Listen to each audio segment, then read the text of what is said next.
Hey guys. Hey guys, it's me, Saps. I'm that guy from the video. Okay, these are great reactions for our starting stream. Should we start? Oh god. My bad. Yep, we caught all of that. That's great. All right. Hello, every viewers, streamers, chatters. I'm Kanuki. I'm joined here by Saparata, Snowbird, It's Ender, and AntFX, and we were all editors on Ish's most recent video, 100 Players Simulate Civilization, Rich and Poor. So what we're trying to do today is we're just kind of trying to give you guys a little bit of an idea of what it was like making this video, some of the creative decisions that we put into the background. Yeah,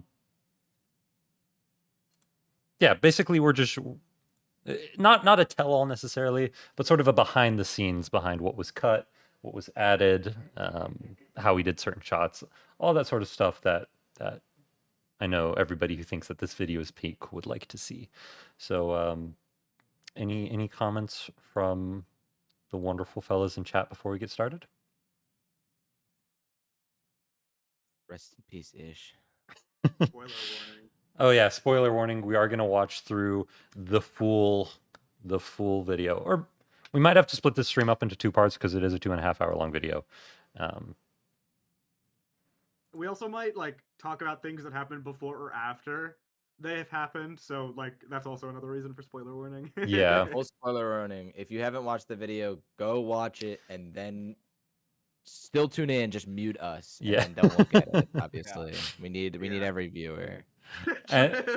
And then go watch Saps's video, and then come back and watch this whole live stream again. And go watch Sap's video. Oh my go goodness. watch Kanuki's video, which should be linked as the top pin of this chat. Dude, oh my god, true.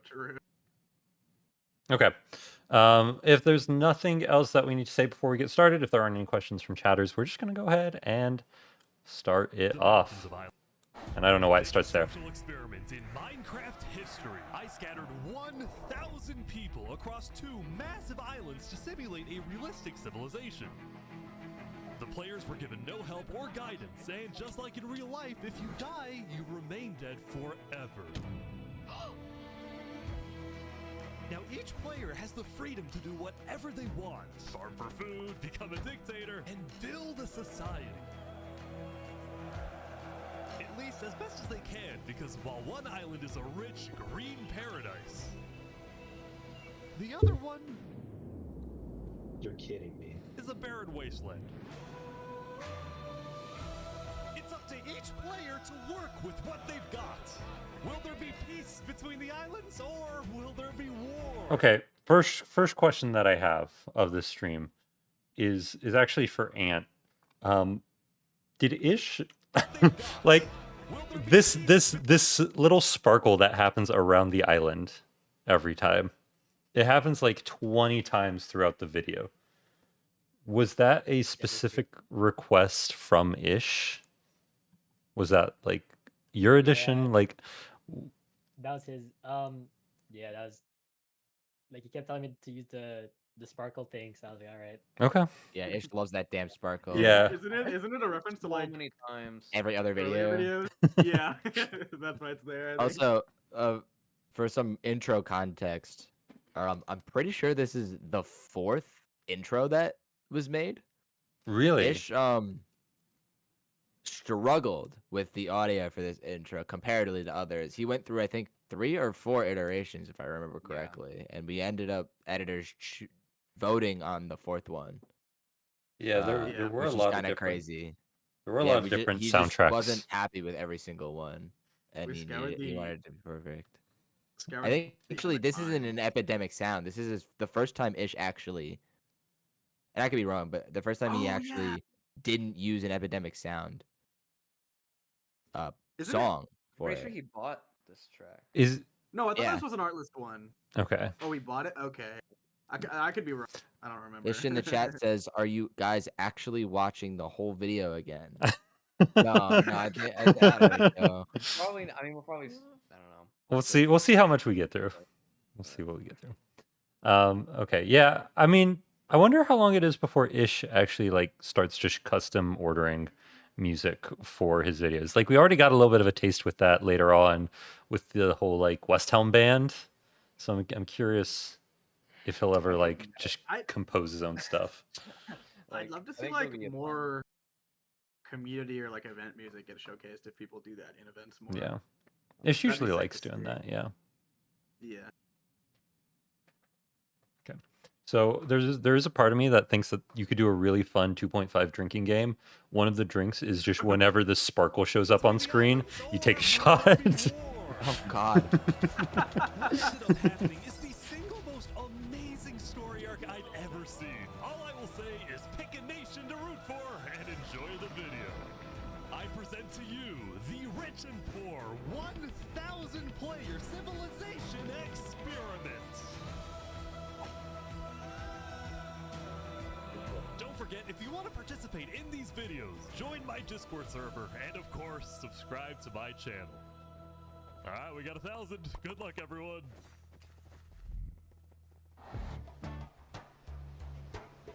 It was the beginning of day one, and all 1,000 players began to explore their new homes. What is this place?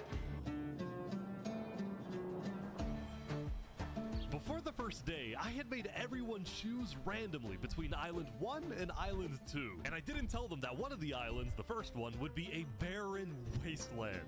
Hey, you guys having a good time? No. So I don't know about you guys, but like when we were picking islands going into this event, I was with Nevermore, right? Who were like they were known as the cult in the Ish video, but like they're the emo side. And we actively tried to go for the Dead Island just because it fit our aesthetic more than Island 2. So this was very intentional on our side. For you guys, was it just random? I was in Luminara leadership at the time, and we got together with a bunch of like, I think we were concerned about population and people getting the islands they wanted, so I think we formed a really big, like, island, or like, there's a really big leaders Discord pre-event for people to choose what island they wanted to go on based on population, because we were worried that if every nation coordinated to pick one island, we would all get randomized and everything would get thrown out the window. And I think we just chose island. I forget why Luminara chose island 2. Gotcha. Okay, just wondering, because I remember that like going into this, everybody was like trying to jockey for the good island, and that Nevermore was very, very unique in that we wanted the Dead Island. Yeah, there were a couple concerns. Some people pre-event pointed out that there were no trees in any of the screenshots, which was kind of funny in retrospect. And there was also just speculation that the poor island would have had really good minerals underground. And it didn't. I mean, it had the netherite. That's okay, I guess. Bro, I cannot find anything. It didn't take long for the people who chose Island 1 to realize they had made a massive mistake. I hate this place. I hate this place. I hate this place. Players realized that building civilizations on Island 1 would be particularly challenging. And not only because it was empty, but because some parts of it were completely uninhabitable, like the snow biome. Oh no! No, no, no! Help! And right next door, a massive volcano that could erupt at any moment.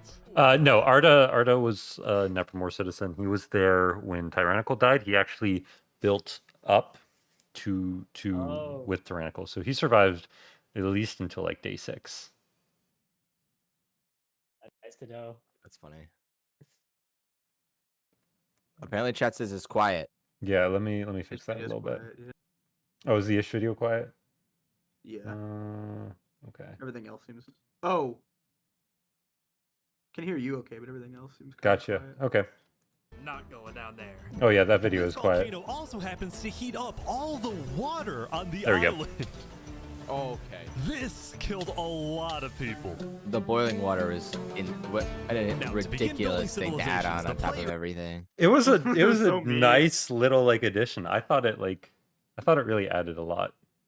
Yeah, it added to the struggle for sure. It was a great addition, but oh my god, when I heard about it, that people on the poor island were boiling to death in the water, I was like, that's ridiculous. Yeah.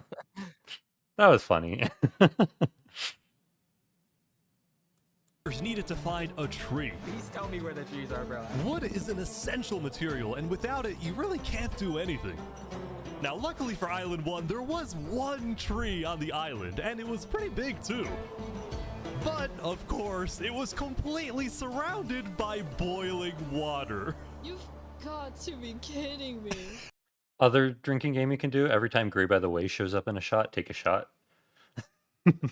That's the other part of the drinking game. Lot of shots. Great, by the way, there's some recreation stuff where like voice acting stuff where you like add someone's voice in to get like a oh, you've got to be kidding me, that may not be in but like just to make it seem authentic. And Gray, by the way, was a great voice actor, so I think we used a couple of her lines throughout the video. Yeah. I'm pretty sure everybody knows this. There are a few scenes that are recreated in pretty much every one of Ish's videos, and we need a lot of actors for that, and Gray is consistently pulling up to a lot of these acting sessions that we have. Meanwhile, let's go over to Island 2.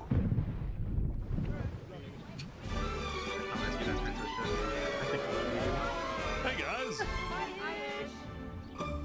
Life on Island 2 was beautiful. The terrain was green, the trees were plentiful, and the water was normal temperature. Open for business. Selling water? This is from the ocean. Are you trying to make me drink ocean water? No. The people on Island 2 immediately realized they had chosen the island of safety and wealth. You are literally a piece of gold. Yeah.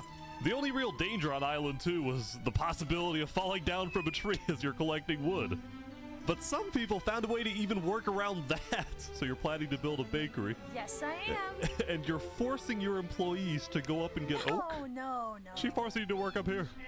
Hey, no. It's double carrots, triple carrots. I don't want carrots. Anything. I want fair working conditions. Also, because of the vast amounts of trees, people were very quickly able to craft tools that allowed them to mine underground. Hello, Saps, you doing okay? Yeah, I mean, this island's great. So many diamonds already. Yeah, Wow. look at this. Yeah, I'm loaded. Overall, the people of Island 2 were thrilled with their new home, thrilled with their wealth, and they were very optimistic about their future.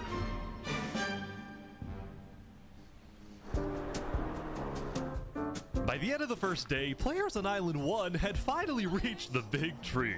You realize how high up you are? Oh yeah, no, we're not scared. No? No pain, no gain. Island 1 was still pretty far from having fully fledged civilizations, but there were communities starting to form. For example, this player named Remy the Rats made a small restaurant to feed those who were starving. Remy the Rat, what are you serving them here? It's very popular. Bread? And you can... What the frick? Why? Wait, is this a bread line? Yes. Oh no! I also got word that there was a small group of people who had chosen to settle in a... Bread line what? They were awesome. That was so funny. That would have been... hear about. That would have been really nice to have when I was there. I didn't get any bread lines. I was just starving for like 3 days straight. The clips people posted in Citizens were super funny. As a rich islander, I was like, no way. For context, it's so funny. I think me and Snowbird found a vein of 40 diamonds on day one. It was 48. It was 48. 48 diamond, ridiculous amount of diamonds, and it's like, oh wow, we're set for the entire event. Yeah, in 30 minutes. And then people were like, yeah, I have 2 sticks and 5 seeds on the poor. It's true. It was like day 4, and I didn't have full armor. Like, it was pretty dire over there. Yeah, they were rich and poor is very much true to its title. Very apt. Location. People at the volcano. What type of people would choose to live on a volcano? Hey guys. Hello. What the? Hey, how's it going, Ish? Welcome to the Mafia. This was Lingulini, and he had recruited about 20 people to join his Italian mafia. His goals were very simple: make friends and get rich. Hold on, Ish, can we tell you a little secret? We found some netherite. Oh, really? Yeah, don't tell anyone though. We're trying to keep it between us. We'll check back in with these guys later, but in the meantime, on Island 2, there were actual huge civilizations starting to form. I don't care about power. I don't care about government. I just want to make a nice place for my people to live. This player named callmecass was the leader of about 50 people in a nation she named the Cass Coalition. And a coalition it was of very different types of people, including pirates, bankers, Canadian cartels, bakery owners, and their... The only reference to the Canadian cartel video was right there. No, I don't think that's true. I think they're shown in a shot later. Are they? There's a couple of other shots where they're shown Yeah, when, there's a when they're couple doing more cast shots. B-roll, but not by name. Okay. Yeah, they're mentioned by name here. It's really funny because before the video was coming out, there were a whole bunch of comments like, I can't wait for the Canadian cartel to come out. I can't wait for the Canadian cartel to be shown in this video. And then they get like 3 B-roll shots.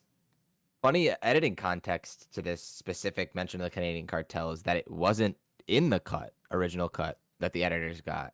Obviously, for context, the editors combined all the timelines together because each day was a different timeline, and combined it all together and had a rough draft sent out to the production team. And so we all saw a rough cut, and then we all decided which parts were great, which parts needed to be changed. And this part in particular, actually, in the original cut, just didn't say this. Yeah, and then he actually extended it out like an extra second or two to say Canadian cartel to give them a verbal shout out, which I thought was really cool. Yeah. I think it was added very late. I think it was after the community post. One of the community posts he did. He saw that they had a ton of traction, which makes sense because that POV video has a ton of views. Also, it's just a good video. Yep. True. Ender and I might be doing a like reaction stream to that one later on. So go check out MicroGhost's video and then Very good video. subscribe here so that you don't miss that reaction stream. Also, Yeah, somebody in chat mentions that they wish they could have seen a cut of them like selling goods just for a few seconds. Without like a big like restructuring, that can be a little bit tricky to fit in. Yeah. Especially when. Yeah, that's a big thing. We had this big timeline together of a rough cut, and obviously a bunch of this, not a bunch, but like a good decent amount needed some changes, obviously, as rough cuts typically do. And the thing that Ish found pretty hard, and the editors, is that we needed to find a way to cut around music that's already there and shots that are already there and narration to fix these changes, and that proved pretty difficult. Yeah. Which is why the percentage points at the very end were really took decently long, because we had to find a way to figure that out. Yeah, a big part of being an editor for Ish is you kind of have to learn how to fit scenes to music. Like, it's very music oriented. He'll pick a song for a scene, and then everything has to be structured around that, which I think works out really well for like the emotional impact, but it also does provide a decent amount of creative challenges and pacing struggles. Yeah, the two biggest things, like when I'm editing for him, the two big things are like music and narration that I have to keep in mind as for where to transition. But that also means that each scene can only run for as long as a song goes, or it can only be structured in a way where, like, if a song has like a big crescendo, like crescendo or big impact, something specific, you want something specific to happen there so that it's like visually satisfying to go along with the audio. And so it can be hard to structure and work around that, especially when you're revising things and like trying to fit new things in, especially things that came out like near the end of a production. That makes sense. Employees. Want fair working conditions. How much even being paid to work up here? Paid? People are getting paid? Now, later in the day, Island 2 would face its first conflict. Yeah, Snowbird did this section. This is actually an addition. I think in the rough cut this didn't exist. Yeah, because we added in. We were like brought on around probably 6. Ender was brought on. I was Ender, brought on please day correct 4. me. Day You were on 4. day I was 4. brought Wow, I on didn't know that. day You were on day 6. 6. I was on day 7. Wow. Cynnikka was also on day I was 6, on right? day 6 because my first scene is Wow. right here. Yeah, we had back-to-back we wanna- scenes. Do we want to, just a real quick question, do we want to note, like, do we just want to verbally say when a scene that we did starts and ends? Yeah, absolutely. Shout out. I mean, you should talk about it. To be honest. Also, as a quick note, not everything that you see in a scene is like necessarily done by an editor, because Ish goes back and does a ton of revisions himself. There were a lot of changes that I noticed in my scene. Which... And also, every really fancy graphic was done by Ant. Yeah. So any GoFX. anytime you see one of those graphs with like the map or like the heads moving around, that was all done by GoFX. Every time you see a really graphic, you should spam in the chat. Thank you, Ant. All capitals. I agree. True. Actually, true. Okay. Hey, you guys can't be destroying the beach. Who are you? A group of about 20 people were extracting sand from the shore right next to the Cass Coalition. Cass was obviously not happy about this, but these people didn't care because they were from a much bigger nation called the Commonwealth. We're actually 5 nations combined into one, so we have strength in numbers. The Commonwealth was a massive civilization that was formed on day 1 when 5 distinct groups were close enough to each other that they just decided to come together and unify under one nation. As a result, the Commonwealth had a government with 5 leaders at the top and over 150 citizens. We're going to turn this mountain into our city. Can you go back to where he says 5 leaders at the top? Okay. Right here? No. Press your right arrow key. There, that shot. This shot has a lot going on that you might not know. Yeah, I don't necessarily see a lot going on here. Okay. So this shot is actually 2 shots. This scene is a little bit funny with some of the stuff it does. So this shot is actually 2 shots. The 5 people you see in the front are they are actors. The people you see in the back is real replay footage because I wanted to visually showcase all 5 leaders that he had at the top, but I could never find actual like footage where they were all 5 together at once because just due to like certain logistical reasons. And so this shot has 2 camera paths rendered at 2 like different moments in time, but the camera paths are identical, so you can crop between them, and the terrain looks the same. Gotcha. So like the 5 people are in front are from a replay shot, and then everyone in the back is from like an actual scene. The 5 from the back, the 5 in the front are from something that was acted later, and all of the people in the back are from the actual event. Like they were all actually there. Gotcha. You are a big fan of doing like a little bit of like layering trickery with your shots. Yes, I like layering trickery. There's also there's actually a few other shots in here that happens with, which I guess I could point out, but I don't have to. Okay. That. Yeah, I mean, at any time, if it's like during your scene or at any time during the video, but especially during your scenes, if there's something that you want to point out, absolutely just let me know. In the chat, there was a question about the Cass Coalition being called Arbor Bloom, and I think they did change names. I think Cynnikka, you are right. But I think the biggest thing is that Harbor Bloom was the combination of the Cass Coalition and then the Pirate Republic, which is the group led by Kieran Pixels in his POV video. I'm pretty sure, and which that was also a pretty good video. Shout out.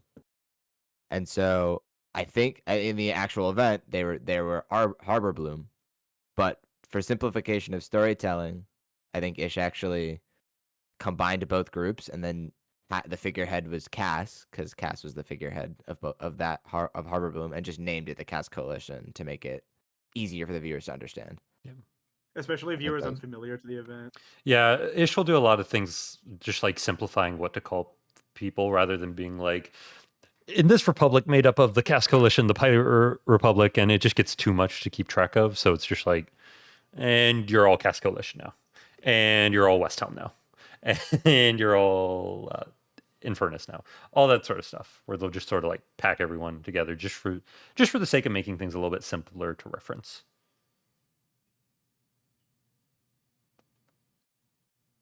And over 150 citizens. We're going to turn this mountain into our city currently. Ah, okay. The Commonwealth leaders were very ambitious and wanted to make the Commonwealth the most beautiful, the most respected, the most powerful nation on Island 2, even if it came at the expense of others.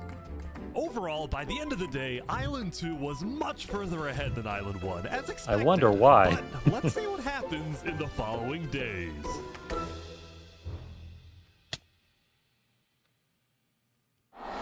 As players logged back in the next day, nobody was.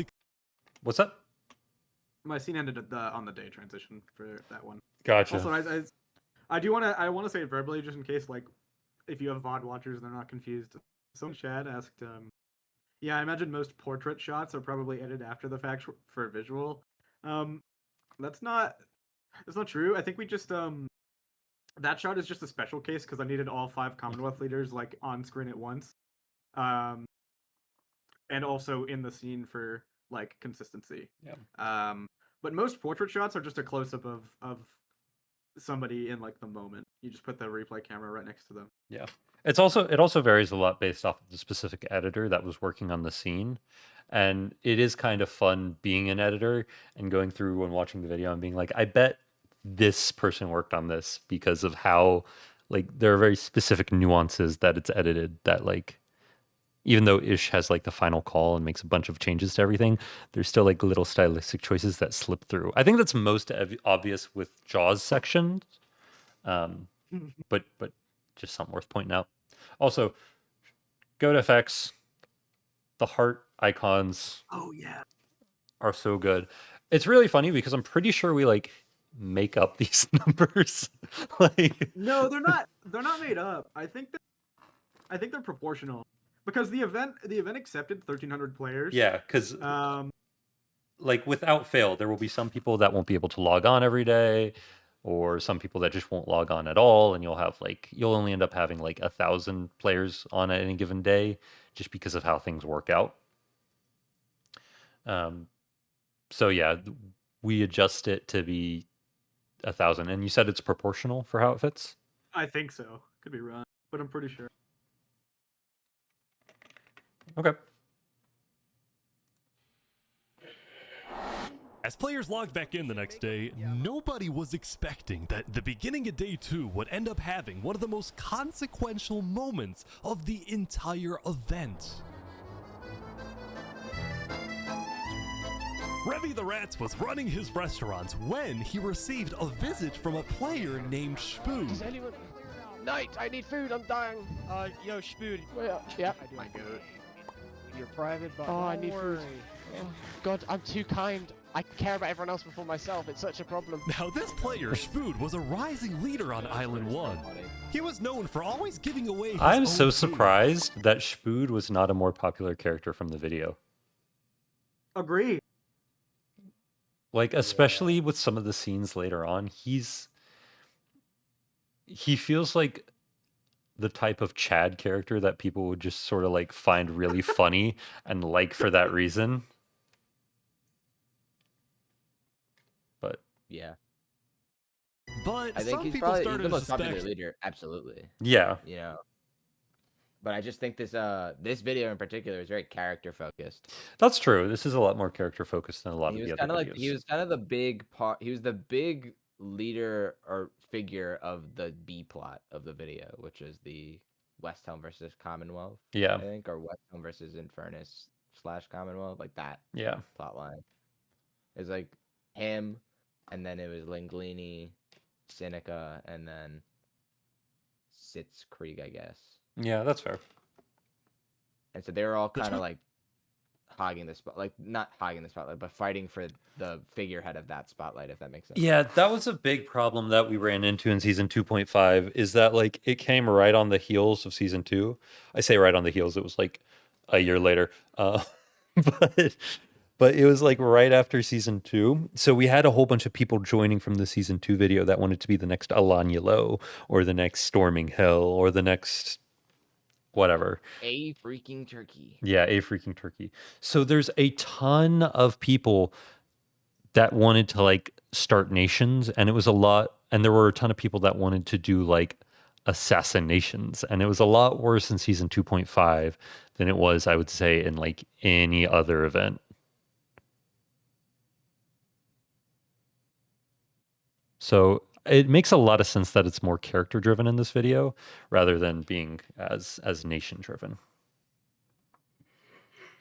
Supposed generosity was merely a method to gain popularity, to further his political ambitions. That is, until... Oh! Oh my god. Oh, he's a traitor. He was trying to assassinate Spoon. Spoon had survived an assassination attempt, which brought him exactly the attention he needed to cement himself as a legend on Island 1. People were drawn to him, and on day 2, Spoon used this leverage to establish an empire named Westhelm.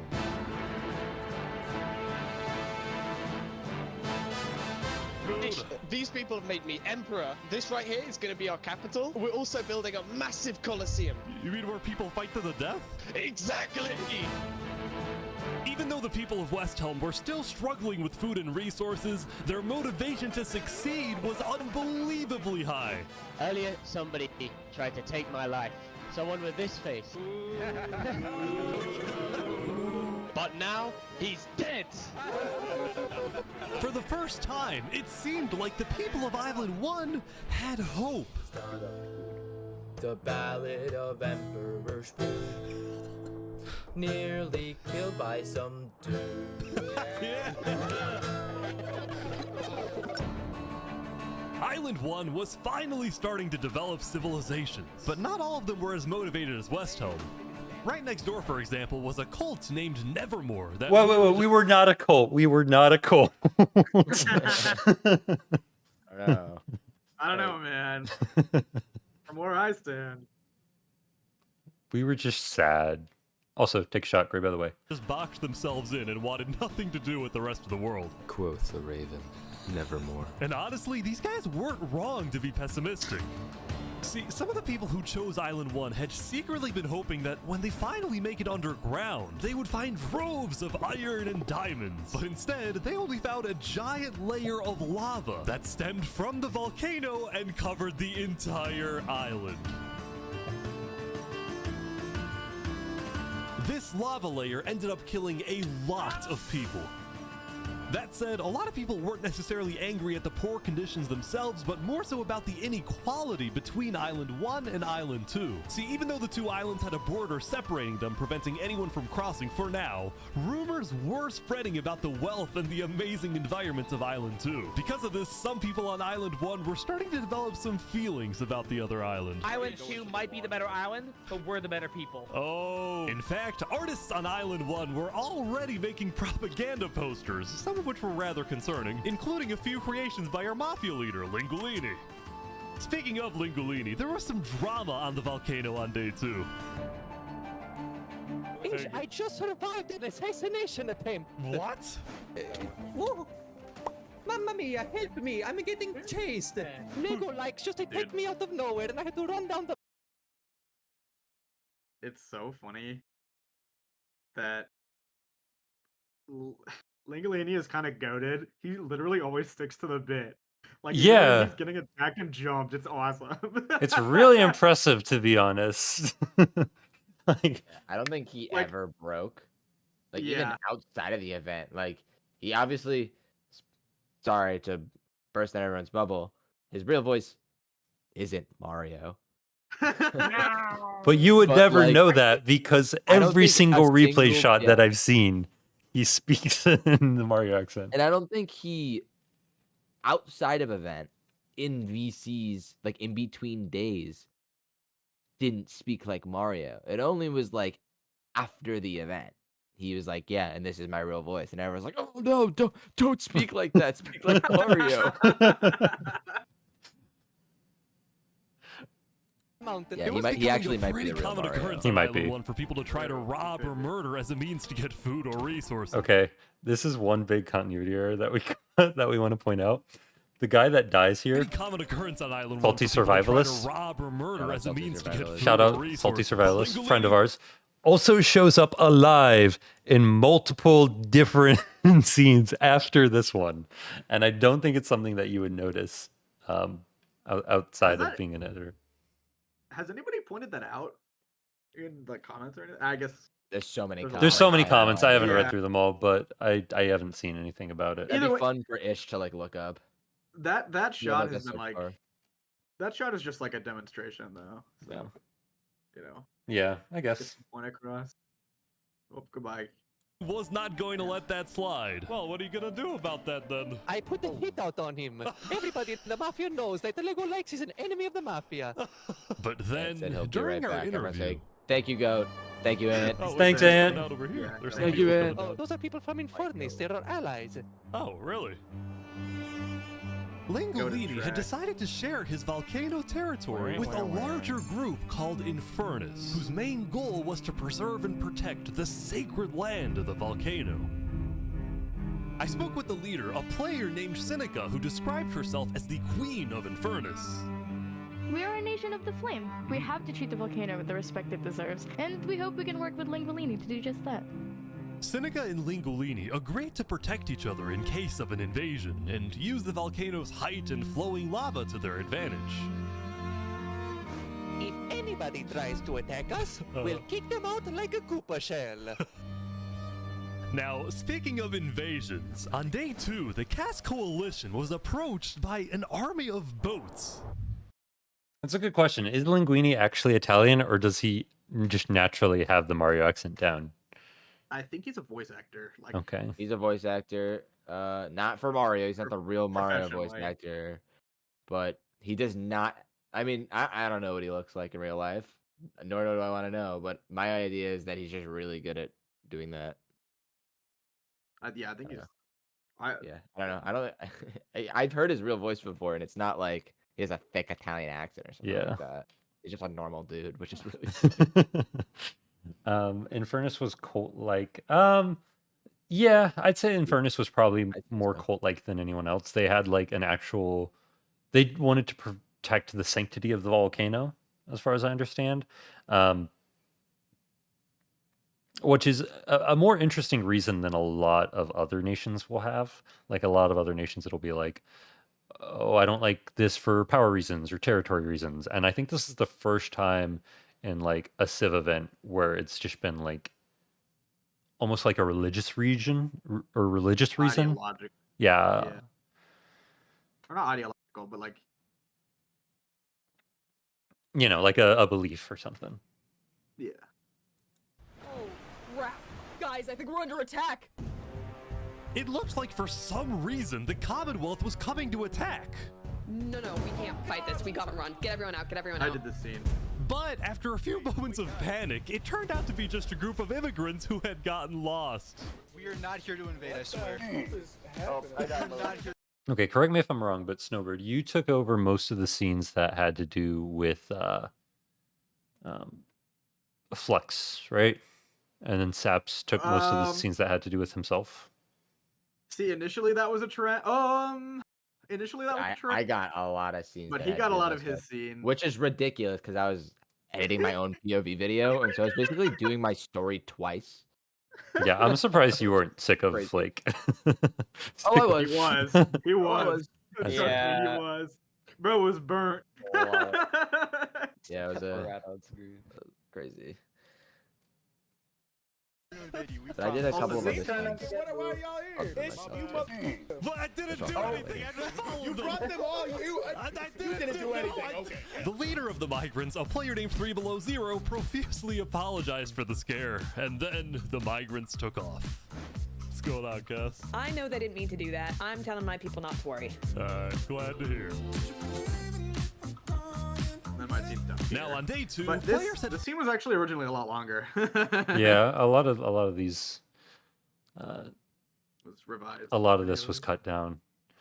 We have Boy Jedi in chat, our boss, asking us what our favorite part of the video was. It's a good question. Very good question. Obviously, all the ones I edited. Spoiler warning, by the way, if anybody knew. Spoiler warning is the starting scene for day 10 is my favorite scene in the entire video. For me, it would probably have to be. I'm going to be a little cliche here. I think my favorite scene is the final fight. Oh no, it's the one scene with Spood on day 9. I think that's going to be my favorite. I was not expecting it to end up that way, and it just. I was so hyped when it happened. What about you? Yeah, Snowbird. I was going to ask you. Scene is So on my first watch, I actually think it was the cast retrospective, because cast retrospective at the end of day 9, because it ties the story, like it wraps everything up really well and has a really cool like reveal, especially for the Flux storyline. Yeah, because I really liked that Flux was like wrong and he realized he was wrong, but it was already too late for him. By the time he realized that, because he gets chronologically arrested like a second later after that meeting. Yeah. Spoiler warning. And then Ender. What's that, Snowbird? Finish thought. In terms of editing, I like the Dead 10 starting scene as well. Like Ender, what's your favorite scene? My favorite scene? I actually kind of thought about this a bit before because I wasn't too sure. I don't really have a favorite scene.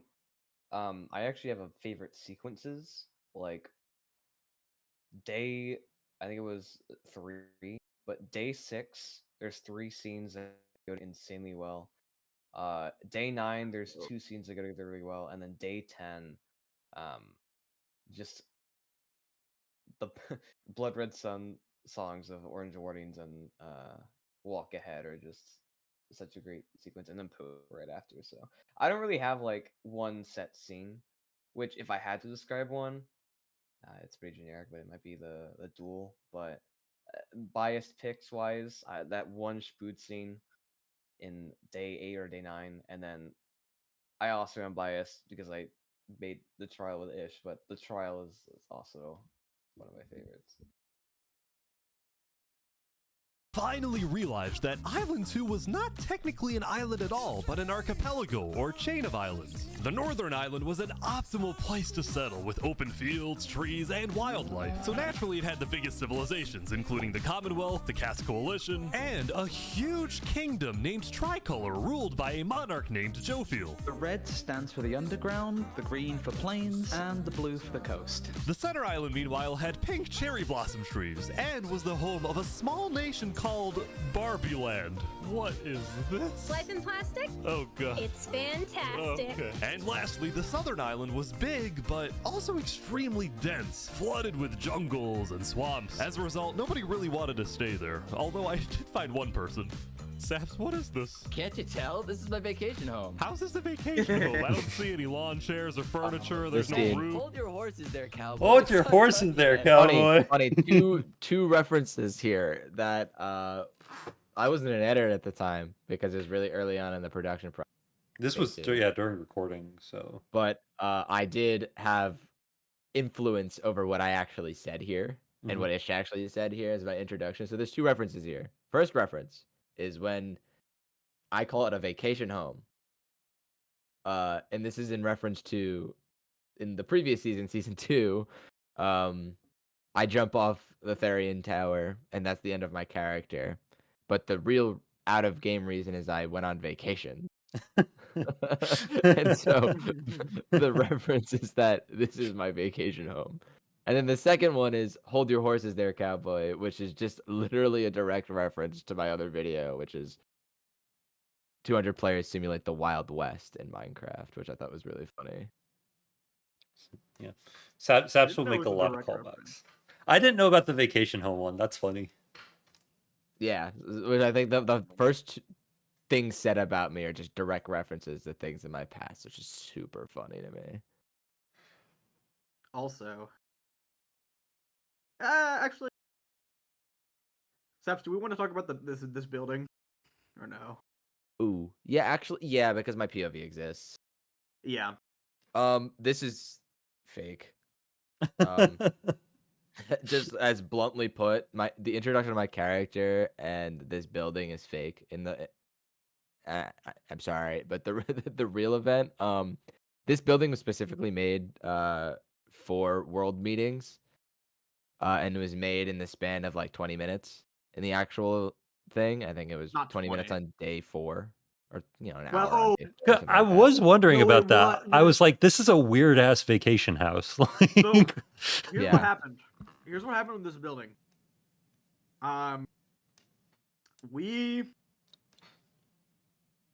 So I forget when event Seraphim died. In event, was that day 3 that Seraphim died? in event, I don't remember. Yeah.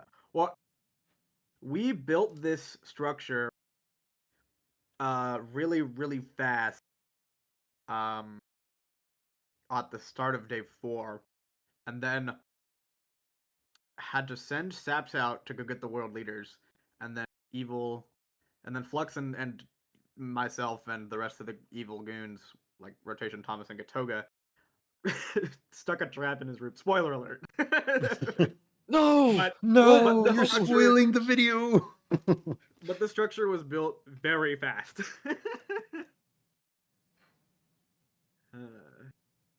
Saps was one of the few players who chose not to join any civilizations because he didn't want to get dragged into politics and Do we want to talk about the real reason why Saps wasn't in any nation this event? Oh, that's a good one too. Yeah. I guess I'll take this one. Who chose not to join any. I am not in any nation in this video. And it's simply put because of a small little thing that was added between events season 2 and season 2.5, which is called the repeat rule. And the repeat rule states is that a small list of characters that were prominent in any other video that are popular are not allowed to lead nations again until they're off the list. And so I was in that list for this season because I had a pretty prominent role in the previous season 2. The previous season 2. And so I was like, fine, that's okay. I'm just gonna chill the entire season. And in the actual event, I didn't screw off and go on my own for a bunch of the earlier days. Just hung around different nations, and I went from nation to nation and just people, which was very fun. But yeah, that was the reason why I was not nation affiliated, and actually was the reason why I was the media role, because I went around to like 3 or 4 nations in the first 2 days. I was people, they asked like, hey, do you want to do it? And yeah, I was like, sure. Yeah. So the repeat rule is kind of just an idea to like make sure that we don't get the same characters showing up in every video time after time again. I'm pretty sure Saps is like banned from ever being in a event ever again.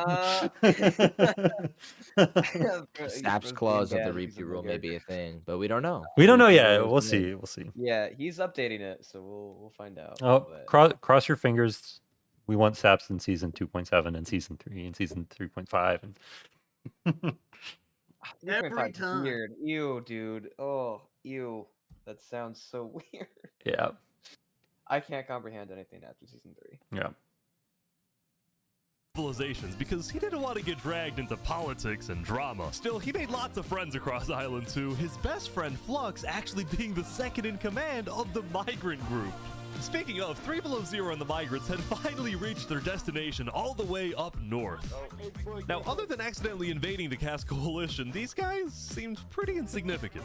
But little did people know, this new civilization was about to change the entire world.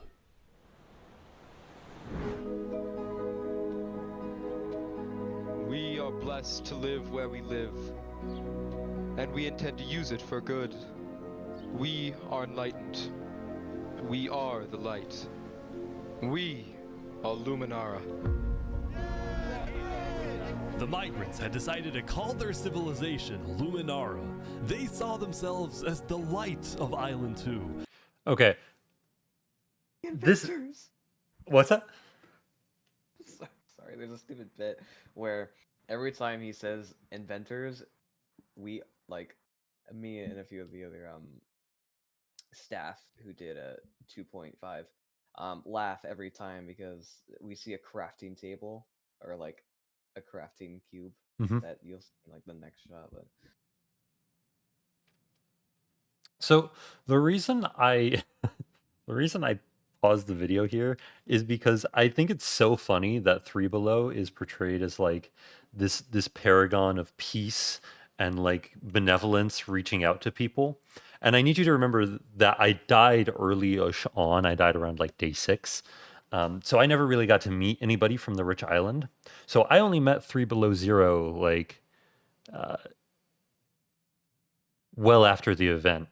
And I met him as a PvP sweat. So when I saw 3 Below being like, let's be peaceful, let's reach out, it hit me like a truck. Because I'm used to this guy crit spamming me and like every time we fight. How'd I die? I slipped.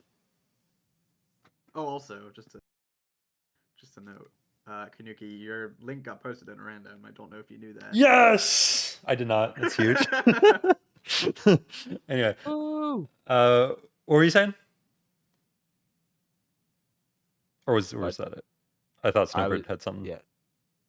Oh, I just didn't know he came from a PvP event. Yeah, I don't know if he does. I just know that he got into it afterwards, at least. Yes, afterwards he definitely did. Yeah. So, but that was my first like experience with him, was after he went on that arc. The migrants had decided to call their civilization Luminara. They saw themselves as the light of Island 2, the innovators, the inventors. See, the reason 3 Below Zero had chosen this specific location to settle, well, it wasn't by accident. After the first day, 3 Below Zero had used content and propaganda released by the people of Island 1 to estimate the location of the other island. He then used a coordinate system to calculate the northernmost point of Island 2. His goal was to settle as closely as possible to the other island so that when the day comes, when the borders drop, Luminara can build a massive bridge connecting the two islands, giving free passage as a sign of good faith to perhaps bring about world peace. Sparkle! But it wouldn't be that simple. The second in command of Luminara, Flux, as well as a few concerned citizens, did not want that bridge to be built. They had seen the Island 1 propaganda. They knew that people on Island 1 were angry. Their fear was that Island 1 would just use that bridge as an opportunity to invade Luminara and perhaps invade the rest of Island 2, leading to a world war. That bridge is a bad idea. Moving up north was a bad idea. Island 1 is going to invade us, and Luminara is going to be their first target. Yeah, Flux was not like that far off. Like the main conflict of this season was portrayed like it was going to be the rich island versus the poor island.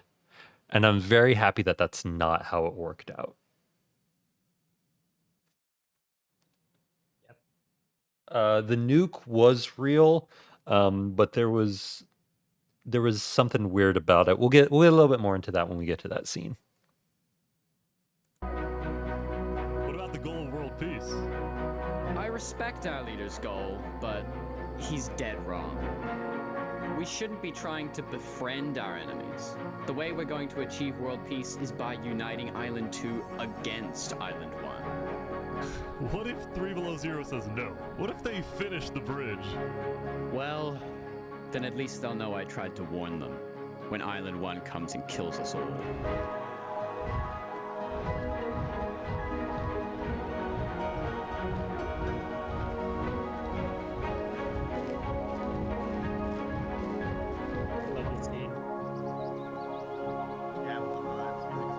Who edited this one? Because this scene was really cinematic. Do we know who did this one? I thought this was Ish. Pretty sure it's all Ish, Okay. aside from what Snowbird did on day 1 and 2. Gotcha. Yeah, I haven't done anything else on day 1 and 2. It's just the 2 cast coalition scenes. Yeah. Came to an end. Tensions were rising, both within nations and between islands, leaving people worried about what's going to happen next. Day 3 is Ish for breakfast. Back on Island 1, I was watching a small group of pirates who called themselves Al-Karasina. Al-Karasina, my friend. We're the baddest pirates around. Now, if you look closely, there was a person of interest hanging around with the pirates. Lego likes just to take me out of nowhere and I had to run down the mountain. Well, what are you gonna do about that then? I put a hit out on him. So to be clear, Lego Likes had a bounty on his head, and he was hanging around pirates. You could probably guess how this ends. Yo, Lego Zanga's here. So this is everything you guys got, huh? Not much. Ooh. They're boiling him! Oh no! Oh my gosh! The Al-Karasina pirates had killed Lego Likes, but there was a small problem. Did you hear about the news? Yeah, I saw it, but we don't know who claimed the bounty. It didn't say it in the chat. Because Lego Likes had technically died to boiling water instead of a player, Lingulini didn't know who actually killed him. But fortunately for the pirates, when a player dies, the dead player drops their own head, which the pirates believed would be the proof they needed to collect their bounty later today. So you're expecting a payment later? Yes. All right. Well, I'll go. You guys let me talk. So, I feel like it's worth pointing out that the fact that you'll hear a lot of like Middle Eastern language being used here is because the Al-Karasina pirates was Storming Hell's way of circumventing the repeat rule. Correct me if I'm wrong here, but as I understand it, Storming Hell wasn't allowed to lead the faction, but he did play a big part in organizing all the old members of the Sultanate to basically form the Al-Karasina pirates. And so that's why there's such a big Middle Eastern influence there. It's essentially a spiritual successor to the Sultanate. Yeah, I think it's just the same group playing again. Exactly, yeah. They just put a different face. Which is not like circumventing the repeat rule. It's just the same guys playing again. Yeah, which you'll see a lot, but just something I thought would be worth pointing out. By day 3, players had basically mapped out all of Island 1 and were finally starting to adapt to the environment. Day 1 was horrific. We literally had bread lines. Day 2, we're building a coliseum, a citadel. I am literally immortal. Hopefully that isn't foreshadowing. Emperor Spoon was still the most powerful man on Island 1, and on day 3, he was invited to a big international meeting hosted by a charity group called the Blue Cross. We invited you here mainly to discuss plans in case the volcano erupts. What are your individual plans? A large bunker underground. Just not using flammable materials. We don't have any real plan, you know. What? You don't have plans? If that volcano erupts, you deserve to die. Emperor Spoon had come in with good intentions, but it was there that he learned that he hates meetings. I'm gonna go there. When Emperor Spoon left, the other leaders were unsettled. Was this? I just want to point out the person who falls here, our favorite mortal player, Salty Survivalist. Leaders were unsettled. Immersion Was this ruined. guy really the figurehead of Island 1? Yeah. Okay, we need a best representative. Then, basically right on cue. Elysium diplomats follow me. Bodyguards. Sorry guys, sorry, I'm late.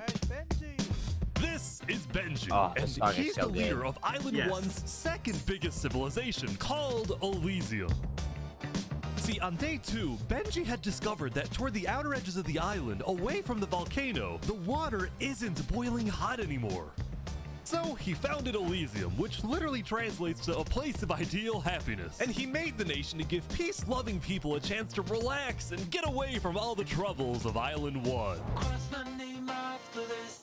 This is without rhyme or reason. Look at these Elysium guys swimming in the water. We were hoping that Lord Ish could summon a single mushroom cow. All right, if anyone drops a pufferfish in the next 60 seconds, I'll do it. What do I have to do? What do I have to do? The pufferfish. Wait. There it is. Ah, all right.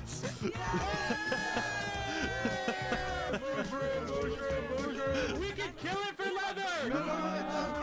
Now, back at the Blue Cross, Benji and the other leaders discussed the possibility of creating a full Island 1 alliance.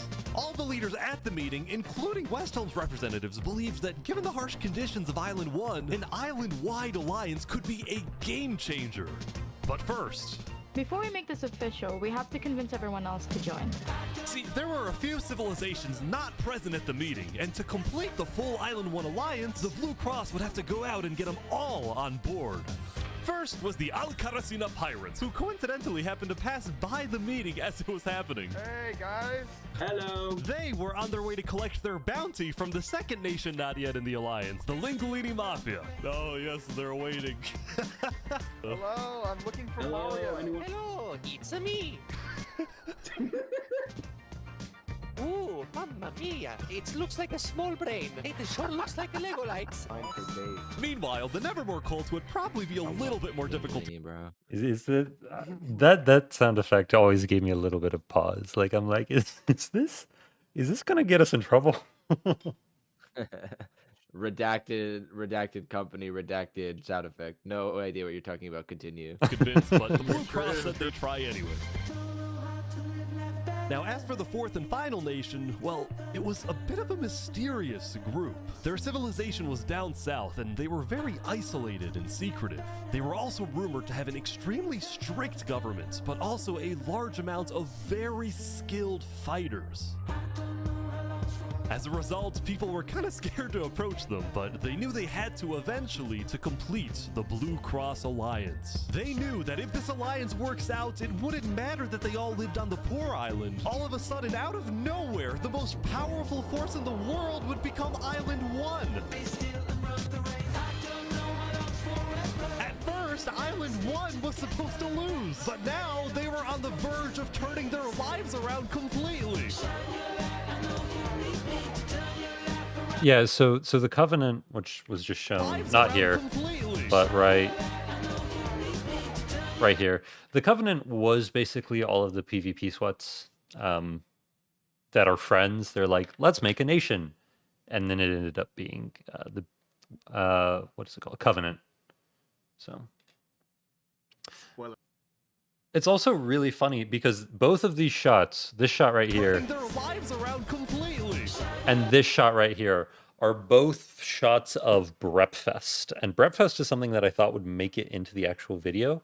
But one of the Nevermore citizens, who's Brepfest, he's the guy in the like half-naked villager skin. He held like little mini concerts that got super popular. And like there were like 4 different Brepfests held throughout the entire event. And I'm really surprised that it didn't make a bigger splash in the video, but I also understand why it wasn't added.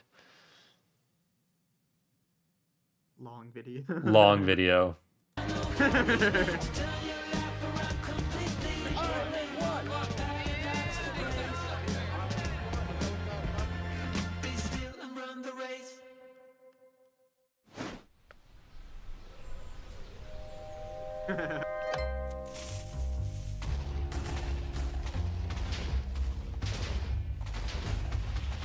As you can see, there was a bit of commotion at the Commonwealth. They had just exploded their own land because of a miscommunication. What happened was one of the 5 leaders, Coraline, got the idea that the Commonwealth was planning to move east. So she started telling everyone to move. Thus, believing that they wouldn't need their old land anymore, one of the citizens just decided to blow it up. I thought we were moving. What? We're not moving. I'm surrounded by idiots. Overall, the Commonwealth was having trouble getting anything done because the 5 leaders were constantly fighting over power. See, there were 5 leaders, each with 1 vote. But because they were originally 5 separate nations, each with a differing amount of citizens, should the smallest faction's vote have the same weight as the biggest faction's vote? It is ridiculous that Armin's vote is worth the same as mine. I mean, I need about 50 people, and he has barely 5. Because of all the fighting and disarray, Commonwealth citizens started moving to other nations like the Cass Coalition. Cass's style of governing, letting people do whatever they want, was making her very popular with her people. We have an interesting question in chat. This question asks, were hostile mobs enabled, and if not, where did they get the TNT? I think our TNT crafting recipe was different. I know. Is that true? I know that. I thought hostile mobs were enabled much sugarcane. later on Isle 2. Wasn't it? What, didn't sugarcane convert to gunpowder? no, I thought you killed skeletons. Oh, maybe that's what it was. Got from skeletons, I'm pretty sure. But I thought they didn't have any hostile mobs on Island 1 or Island 2. They did not. They did not. So where did they get the skeletons? Well, see, the funny thing about the TNT scene is, Oh no, not slight again. Exaggeration. So there was a hole and it was broken and it was completely Yeah, I'm pretty sure they destroyed. did actually destroy a bunch of their I own don't stuff, think it though. was TNT. But it wasn't the Oh TNT. no! Oh no! They did also actually move, and it was a really big thing in the event, especially politically on Island 2. Because a fun bit of trivia is that Coraline was actually really sympathetic towards the towards Flux, which, and so whoops, when Coraline was talking to us, there was a one point, I think, a call that Coraline joined with, like, it was like Luminara leadership, and then there was another faction at the time, I think it was Tricolor leadership, and Coraline was like freaking out because Coraline had just moved all the Commonwealth stuff, like, they hadn't meant to move, so they had to go put everything back. And so it was a really big Commonwealth situation, just summarized with explosions. Yeah, that is definitely a lot easier to keep track of than the fact that they actually did move and moved back. That's kind of funny.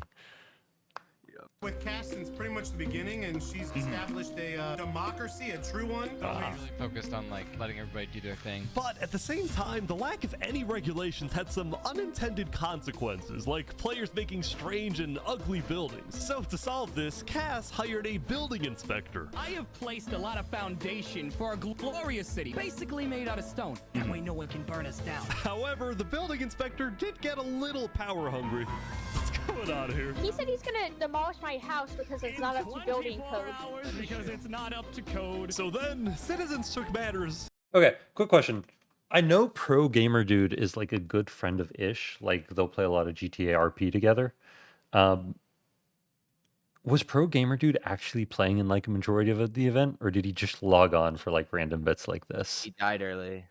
Okay. Yeah, he died early. Spoiler alert. He died on day 3, just not in the way.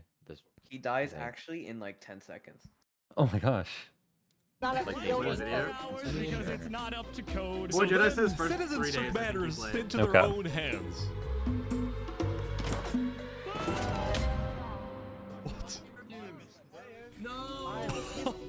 Anyway, That on guy day saying no 3, is the me. biggest I don't nations know. on Island 2 Also, were yeah. the Commonwealth, the Where did Don't know where where did that. come from? That's real. I think that was day 2 meeting or Yeah, day 3 here. because yeah, you Oh. can see He you can see died his during name, the meeting. and you can see my bruh also in chat. Bro. What? L. I missed the ender. I saw your name, On but day like three, I the missed what you biggest said. nations on Island 2 were still the Commonwealth, the Cass Coalition, and Tricolor. We got a question in chat that said, "How long did it take you guys to edit this video?" Who's our oldest editor here? It would have to be Ender, right? Ender by Ender, when were you brought on? So, originally, Brettfest was the only like editor, and Ja wasn't really even doing the video. It was literally just Ish and Brettfest, and that was in February 2024. And when it actually started taking place was like in March and April. And then day 3 was going by really slowly. It got done, and then he was like, "You know what? I need more editors." So Ja then was gonna edit the video, like fully edit the video. And then I was brought in late May, early June of 2024. And from that point forward, pretty much from day 4 on into the video, we gradually added editors that Ish knew and trusted, and we recommended. And then we pretty much got to a point where we edited a lot of the content. And at some points we caught up with Ish because Ish would like do base projects, and we would kind of just fill it. That's what it was called in the process. But long story short, if you want to say editors in general, you technically could say it took a year and 4 months with editors. But for the full process to start, I would say about a year with editors. That's not counting since the event. I wonder if everybody like combined how long it took them to do their stuff. How long it would be. But I don't. That's not a number. That'd be a very large number. It's I mean, it's basically a feature film length video. Like this is not something that was edited in a week. Yeah. Yeah. Boy Jedi isn't wrong. It did take at least a week, but it was not done in a week. Tricolor was a medieval civilization separated into 3 regions, one of them being an underground city. Oh my gosh. I really wish we'd gotten to see more of this. People didn't really know that much about Geofield and Tricolor because they Well, tended to the be underground city, like it just looked like such a cool idea. Like nobody's done like a cave city before. I'd like to see more once this actually gets developed rather than just having like a giant cave system. Yeah. People didn't really know that much about Geofield and Tricolor because they tended to be more private. Geofield was more interested in building up Tricolor rather than doing outside diplomacy. But people would still come to Geofield with all the political news of Island 2. I am so tired of the politics already.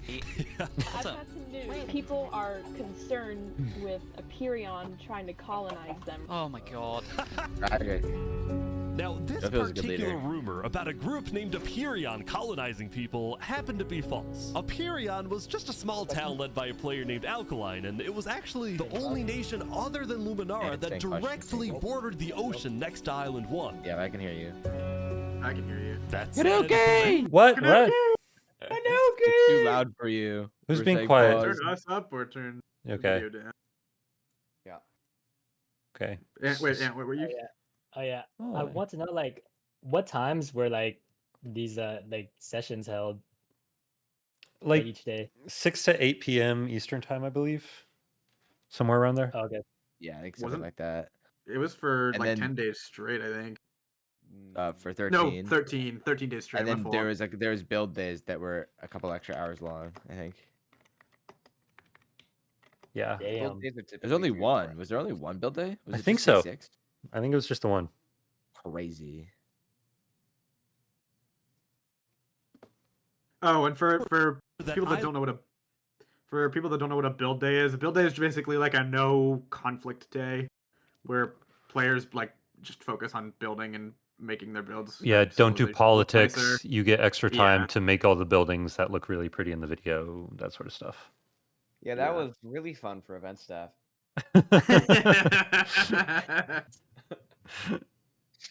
Island 1 was uniting was true, which got some people worried, especially the 2 border states. So Geofield invited over all the major leaders and diplomats of Island 2 for an emergency meeting.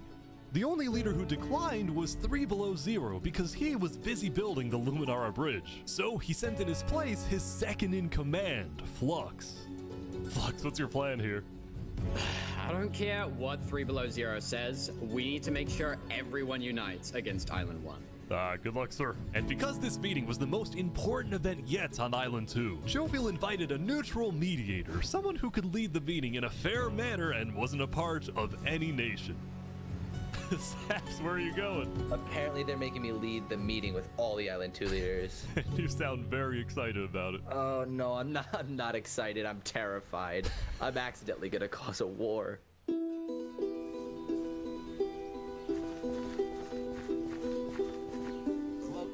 Alright, I think everyone's here. Welcome. Well, we at the great and mighty Commonwealth are looking forward to a productive conversation. Thanks, it's great.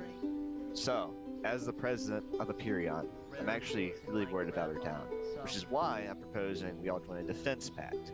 If one of us gets attacked, all of us are under attack. Here. I can agree to that. I like that. That's good. That's a good start, but if Island 1 attacks, say, Luminara, well, by the time you can even arrive to defend us, everyone at Luminara will already be dead. Which is why I think we need to focus our efforts on preventing an attack in the first place. An attack is inevitable. I'm just saying. Hold on, Flux. Let Jovial finish. Island 1 is starving. They're not going to attack us. They have bigger problems. And imagine for a second how quickly we could change their hearts and minds if, instead of treating them as an enemy, we send them aid. I think Joe feels right. We do the defense pact, but we also send aid to Island 1. Basically, we're ready for an attack, but we try our best to prevent it. I'm on board with that. I can agree to that. The Commonwealth agrees. Guys, no, this is ridiculous. Island 1 is literally making propaganda saying death to Island 2. They're jealous that we live in a paradise, and they're gonna invade us no matter what. And you wanna send aid to them? Guess what? They're gonna take whatever you send them, food, armor, weapons, and they're gonna use all of that against us. Yeah, so Flux is in chat and just said, this scene in the video really downplays the amount of back and forth there between Flux and Alkaline. I need everybody watching this to know that editing meeting scenes, I'm pretty sure, was the bane of every single member of this team's existence. I love meeting scenes. Lie. Like, imagine getting to scroll through, like, basically an hour of a bunch of Minecraft characters sitting around screaming at each other about blog game politics. Dude, it's just like... there's no shot variety. Like, it's funny. You stick a shot in of like 2 seconds of like looking at Flux or like the character that's speaking, and you're like, well, what do I do now? I know. I edited a later meeting scene, and the hard part was like I didn't like the idea of like repeating an angle, so I tried to like throw in different ones, and then Ish is like, no, that cinematography is too distracting. Give us a more normal shot. So it's just a bunch of like talking headshots. Not quite. That's an exaggeration, but you got the amount that these are cut down for the sake of making them actually bearable to watch through. Spood was right. Meetings are the worst part of playing in these events. Dude, they really are. And you talked about the replay being like an hour of this footage. If we didn't cut down these meetings, this video would be like 10 hours more. Yeah. 10 hours minimum. Oh boy. So. Sorry, I just had to get the meeting rant out. Yeah, that's fair. Anybody else need to get their feelings about meetings off their chest while we're paused? I got a lot to say about day 8. Okay. Oh boy, day 8. Oh boy. Doing the back-to-back fucking. We'll get there. We'll get there. Maybe, hopefully, this stream, but hopefully. You might have a point. Hold on. Island 1 isn't evil. They're not savages. They just need help. You cannot be this naive. Well, there's a guy under the table. There's a guy under the table. Everyone is super on edge. They're worried about traps. Guys, Island 1 is united. They have hundreds of people all aligned in the same goal, to kill us and take our resources. If they decide to attack any single one of our nations, it'll be easy. All they'll need to do is walk ahead, which is why we need to either merge all of our nations right now. We all choose a spot and combine into one civilization. Either that, or we attack Island 1 first. Are you crazy? What? This is you plan to kill What's crazy, Joe, is you leading all of us to our death. Oh my That is You too have to much. We listen to can't me. do that. If we don't do this, it's the end of Island 2. Flex, We can't do that. That's crazy. What is happening? Alright, everyone. We can't fight. Let's just vote. All in favor of Flux's plan to treat Island 1 as an enemy, say aye. Aye. Ooh. All in favor of sending aid to Island 1. This is such a good shot. The fact that the bar's on top, the fact that the color gets super like desaturated, except for the purple, that was Awesome sequence. great. Shout out Boy cut. Jedi for Meanwhile, certain black bar recommendations. Yeah, shout out to Jedi. I don't know if he's still in chat, but We love you, Boy Jedi. Westhelm, I ran into something interesting. Our next song is called Island 1. Oh. Okay, so something that kind of bugged me a little bit about the scene is how like this is all very clearly modded. But the thing is that I'm pretty sure it's accurate to what happened in the event. I'm pretty sure they installed a mod on their own client and were like, "Hey, you guys should install this too so that we can play music for you." And like, yeah, sure. Like you kind of got to include it if like that's how they're gonna do it, you know? well, I know that the shots with these instruments were recreations. But I do think they held a concert in game, but they just played it through their mics. They didn't, or at least I know. I don't know how to say his name properly. UNUSE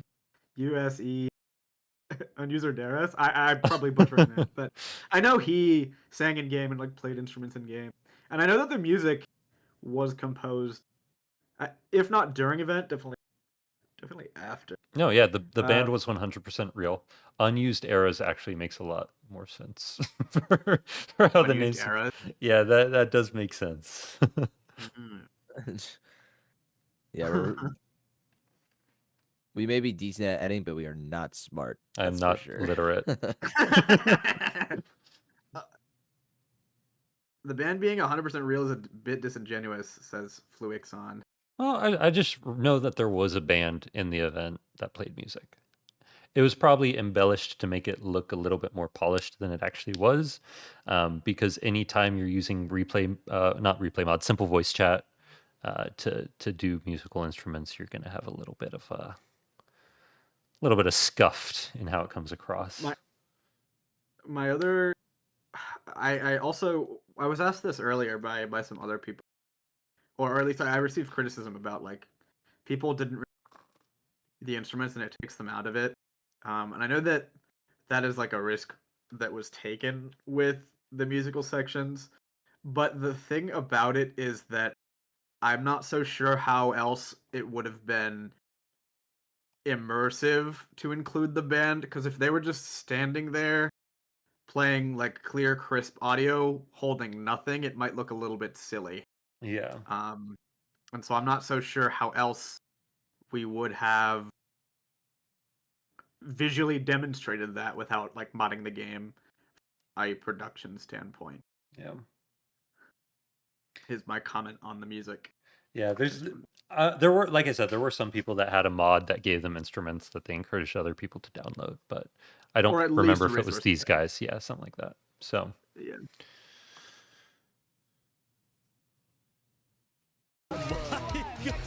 Yeah, so one of the questions was how would people have been listening to the band anyways? This entire event had simple voice chat installed.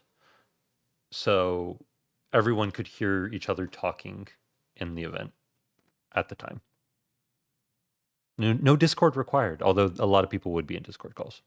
So you remember this guy? The Ballad of Emperor Spoon. Well, he had joined a band that produced actual songs and then performed them all across Island 1. Up there in Wasteland Island, a boiling water sea. Let's go. And no resources to speak of, except a wooden tree. Let's go! Everyone loved the Island 1 band, including Emperor Spoon, who found that the music bolstered the morale of his citizens. Food. He believed that a happy citizen is a productive citizen. Westhelm took us in and gave us a little home. Even though Emperor Spoon was a chaotic figure, Westhelm itself was the opposite. It had an army, a storage system, and a hierarchy, from emperor all the way down to citizen or plebeian. And of course, there was the Colosseum, which when finished will play a major role in Westhelm's justice system. That said, Emperor Spoon was not happy when he heard that yesterday, Benji and the other leaders had been talking poorly about him. Okay, we need a better representative. Our final goal is to put Benji Button in here. No, that is a joke. That is a joke. You don't want Benji to die, do you? Well, I mean... Benji and the other leaders were concerned that Emperor Spoon is unstable and may one day try to take over the entire island. And their concerns only grew when Spoon was caught listening to Napoleon on Spotify. But they also knew that if Island 2 were to ever attack, they needed Spoon on their side, so they didn't know what to do. Island 1, well, here we are. I just want to say, thank you, Spoon, for all your support. You're welcome. I'm the best. Glory to Westhelm.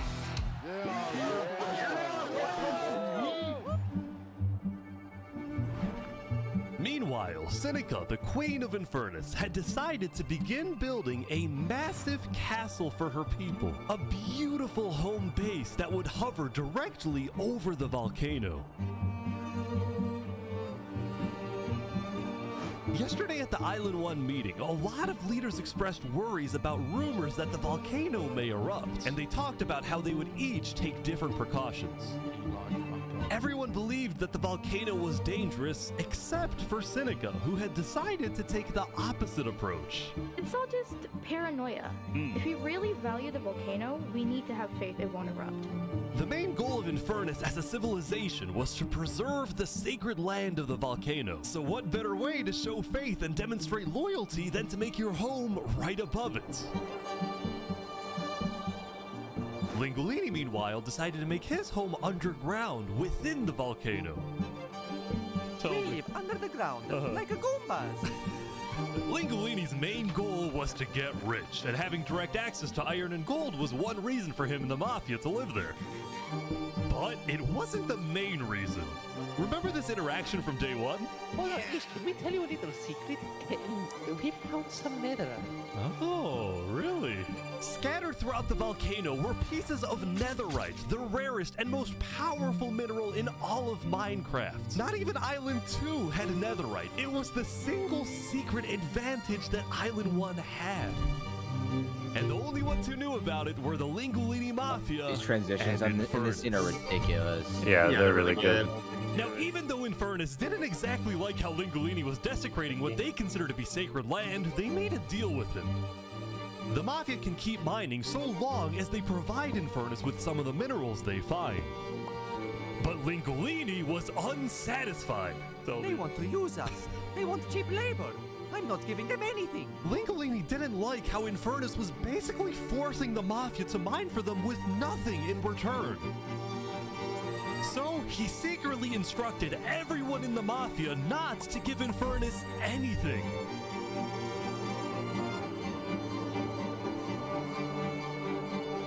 Lingulini's hope was that Infernus never asks for those minerals and forgets about the deal entirely. Otherwise, he would be in a lot of trouble. That said, despite this conflict, the rest of the Island 1 unification effort was going very well. Earlier today, Lingulini had decided to join the Blue Cross Alliance. Thank you all so much for having me. The Alcaracina pirates were also eager to join, and surprisingly, so was Nevermore. There was only one holdout.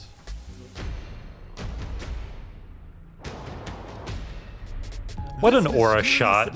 Like, called the Covenant. And it was Covenant ruled by a statues are one of my dictator named favorite builds to Turntap. get shots of. How are you elected exactly? By vote of the people or the vote of yourself? Elected?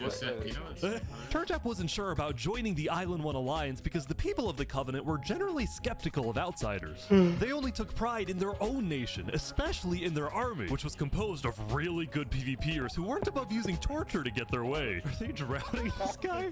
He's gonna die. Now, I felt a little bad for this player, so I threatened the Covenant. Covenant uses water. Thunder underline. It was probably deserved. True. Thunder underline. Oh my gosh. Reporting this to Sidefall News. It's the only emoticon cap. So I went to the local news reporter. Sidefall, I have a story for you. I just caught the Covenant waterboarding one of their own people. Oh. Well, I'm paid off by them, so I don't really care. What? Dude, it's free money. You know what? It's called a business for a reason. It's not for profit, okay? Sidefall ran a news business with questionable ethics. He was also known for making up fake stories, writing things like, "The lava is rising," just to sell more papers. That said, earlier today, he had made a legitimate discovery that could devastate the entire island. Island 1 had a lot of known dangers, from the lava layer to the boiling water to the powdered snow. But there was one last danger that nobody knew about until now.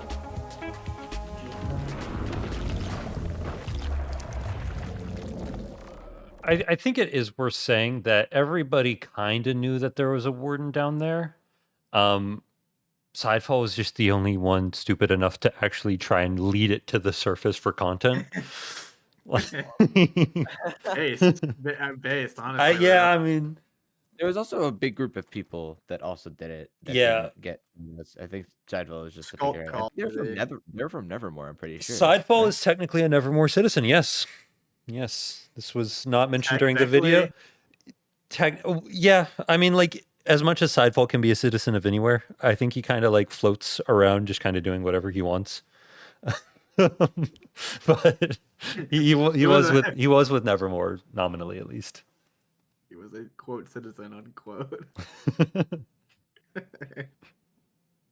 Actually, he was. You can see more about this in the POV video that I do. But Sidefall was actually the leader of our military in Nevermore. And that's just completely glazed over in this entire video. But yeah, Sidefall was a big part of Nevermore. I forgot that he was technically in charge of the military because we never needed a military.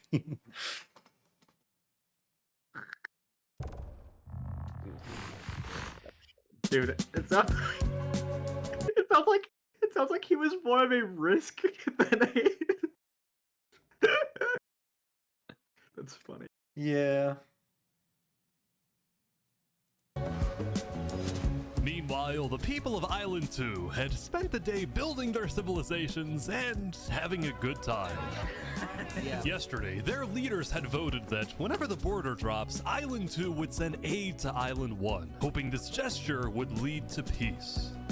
But not everyone agreed with this approach. The end of Island 2. When Flux returned home to Luminara, 3 Below Zero was furious at Flux for causing chaos at the meeting and for going against Luminara's values. 3 Below Zero, as the leader of Luminara, was actually heavily in favor of sending aid to Island 1. The whole point of the Luminara Bridge was to make peace with Island 1, not to start a war. As a result, 3 Below Zero demoted Flux from his position as second in command. Another just like absolute peak shot. Like everything in this part is just really. Andrew, wasn't this you? It was me. Yeah. OG. So the initial I can talk about this because the initial draft for this first part had a lot more of Saps, but obviously the video was getting super long, so it was cut down. And my first rendition, you could say, of this part right here where the music peaked, was a stupid, I have it saved somewhere, but a stupid shot of like Flux getting kicked out of Luminara in this meeting with other people. And then the camera just like zooms in right on his face, and then he walks away. But Ish was like, that's too much. So instead I was like, okay, let's do a peak cinematic shot for the big like part here. And I think it's a nice little intro, I guess, into doing it. But yeah, it was a fun section, fun little thing. Also, Flux pointed it out in chat, so I'll talk about it a bit. Flux brings up the fact that in event he wasn't demoted from Luminara. Flux was in government for most of the time. After day 2 meeting, he walks around with Saps and helps him mine sand, which you can see in the Saps POV. Quick plug. But yeah, we're just going to be plugging our videos at multiple times throughout this. You're just going to have to accept that. but Flux never gets demoted. I understand why Ish does this narratively though, because he needs to somehow canonically explain like a bond between Saps and Flux, and also establish it more. Because it is true that Flux and Saps are friends. Can you confirm this, Saps? Wow. I hate that guy. This is a lie, says Flux and shit. Ooh, maybe this is. Are you guys like beefing right now? Oh, well, let me move on. But yeah, Flux wasn't demoted, but he did go on a side adventure to help Saps. So, yeah. I spoke with Legacy, a citizen of Luminara. Yeah, Flux has been gone all day. People here don't really like him anymore. Flux and his crew had spent the day building a secret bunker under the ocean, a place for them to hide if Island 1 attacks. And then Flux spent the rest of the day helping his best friend Actually, can you pause real quick? Building. Yeah. To go on a bit to add a bit of a caveat, it is true that people in Luminara were not, especially 3 Below and the leadership, were not happy with Flux for his Was the conduct of bunker meeting. real? The bunker was Yes, bunker is real. Bunker's real. You guys are cartoon supervillains. I hope you know that. Literally, bro. I think it's so cool if you click the arrow key once. Really cool. Just play it into the shot where Flux is mining sand. That you could see Theron there. Oh yeah, the guy who the guy who really cool foreshadowing. That's kind of peak. Yeah. Yeah. Super But cool. Bunker is real and was built by, I think it was New Kids. Which is a player, not a group. Correct. Just to clarify. One player. You see him later, spoiler alert. Despite all the chaos, Saps still reached out to me after I was demoted. Mr. Mediator, what a good friend. Flux over here can be a little unpredictable. Unpredictable. He's my friend, and I know he genuinely wants the best for us. Even though Flux was Like much our more friends, ambitious like, than Saps, these two had become very good friends. So many diamonds already. They're very good friends. Yeah. But just as day 4 was about to come to a peaceful end, something happened that would change the course of Island 2 forever. The GTA shot. GTA shot, dude. I love it so much. Who did that? Do you know, Ender? It's Jaw. It's Yeah. Jaw. I think we're on to Jaws okay. section now. Yeah, he showed it to me initially, and I was like, "There's no way this gets used." I wish when this kill happened, they would have just done wasted. Was walking across Tricolor with her second in command, Seraphim.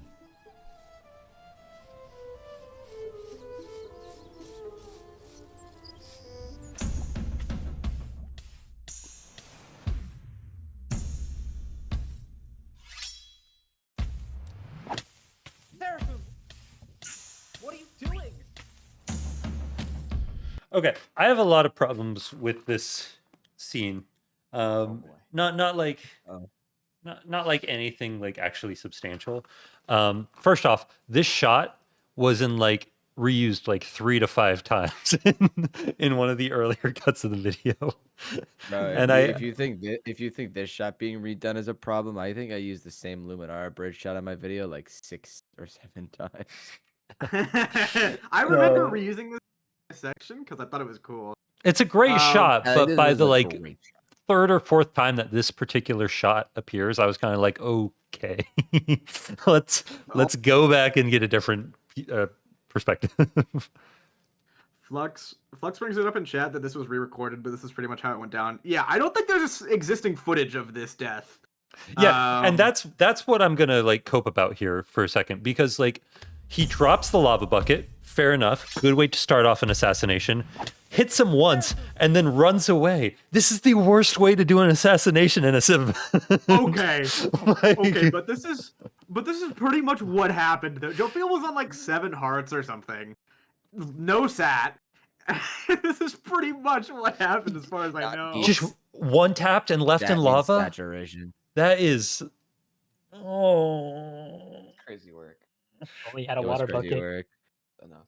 Always carry a water bucket I think with you. Jofiel was tabbed out too, I think. That makes sense. Yeah.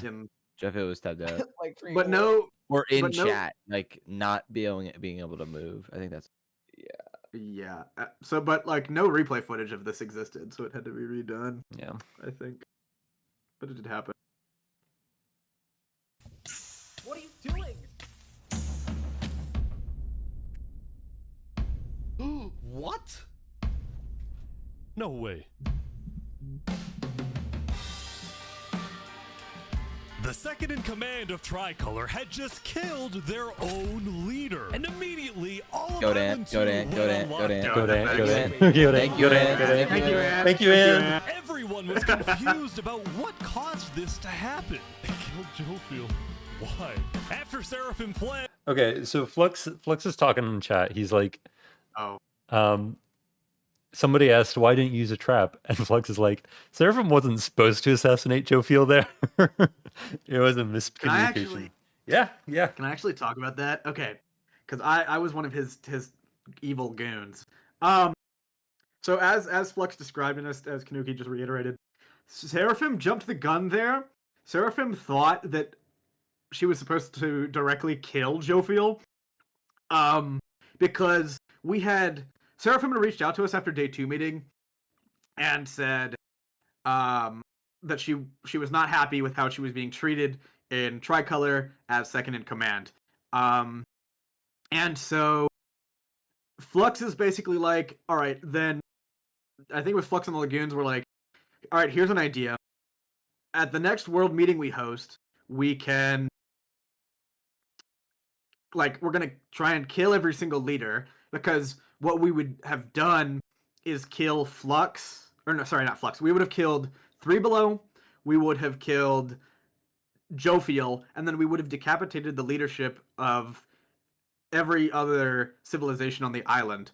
And Luminara's government had like a succession clause written into it.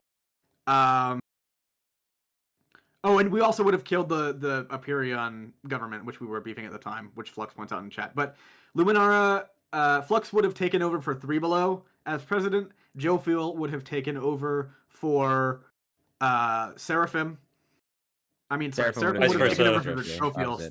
So yeah, sorry, I'm stumbling. But and then Tricolor and Luminara would have had like 200 to like 250 people, which would have been like half the island, and we could have strong-armed the rest of the island into unity. But I think Seraphim thought we were telling her to like kill Jofiel, and so Seraphim just killed Jofiel, which was really fun to have to explain to event staff after that happened. Because in the events, this is probably something that we should mention. In the events, there's a rule against just like killing people for the funsies of it. It's called it's basically no RDM. And yeah, it's Ender last because he was event staff. I know it's probably a pain. But essentially, if you're going to kill someone, you need like a justifiable reason for it, other than I wanted to be the main character and cause problems and be a cool assassin, like like Fluixon or Seraphim. Or just like you need, yeah, as Bismarck says, you need an in-game reason and not to like kill people because you're bored. Yeah. Also, as Flux says in chat, like the original plan was to kill Jofiel in the meeting, the big meeting that still happened. Backup for if Jofiel didn't die at that meeting was to just have New Kids kill Jofiel, like how New Kids kills 3 Below in the event. What else? And then we also had to improvise after the Seraphim situation, which maybe I should talk about again closer to Trap, but it's like after Seraphim killed Jofiel, Flux was like, I think it was Flux. You said like to Seraphim to like go pull the trap. Mostly because it would have been sick, because we had New Kids in the trap as well, ready to pull it just in case. But that's really all I think. Yeah. So it really depends. Somebody asked if people are killed by someone doing the kill board thing, will they be brought back? It depends, I think. Usually if it's RDM, I think they will be brought back, but Ender could probably speak closer, more accurately on that than I could. Bismarck says it depends, too. Yeah. It does depend extremely heavily. There's a famous case of season 2 where somebody was brought back that's in this call, and that. Anyways, it's extremely rare. And yeah, the point is just there's a lot of kills that happen, and you got to make sure it's for plot, and there's other reasons behind it, but yeah, a lot of these kills were heavily motivated or improvised because things didn't go the way they did, which is where the Flux kills come in and such. Island 1 crap, etc. The tricolor was in complete disarray. That's our leader. Back at Saps' place, Flux told Saps it might be a good idea for him to call an emergency meeting with all the leaders. So, for the sake of the island, Saps agreed to host a meeting tomorrow. But for now, he and many others headed to Tricolor to help them restore order.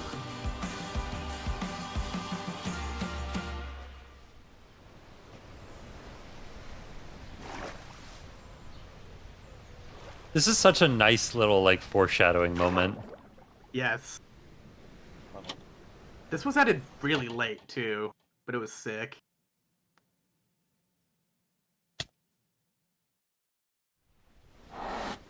Now, Island 2 wasn't the only place that would face tragedy.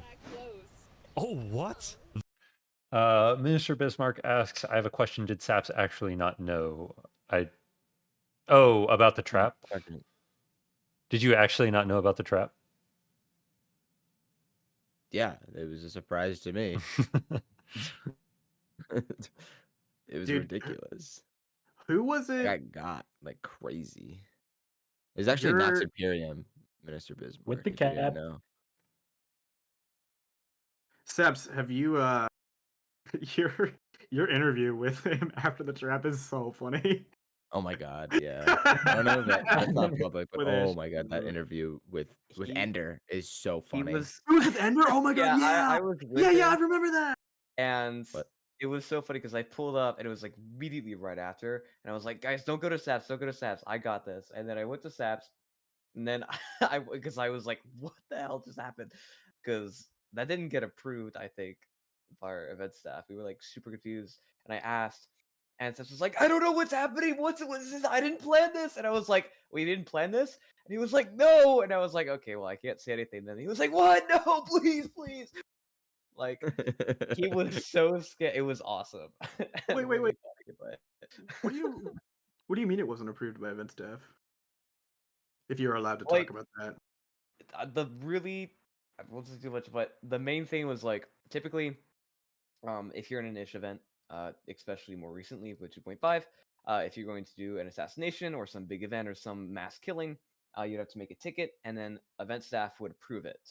and they would put in their records, and then we would know about it.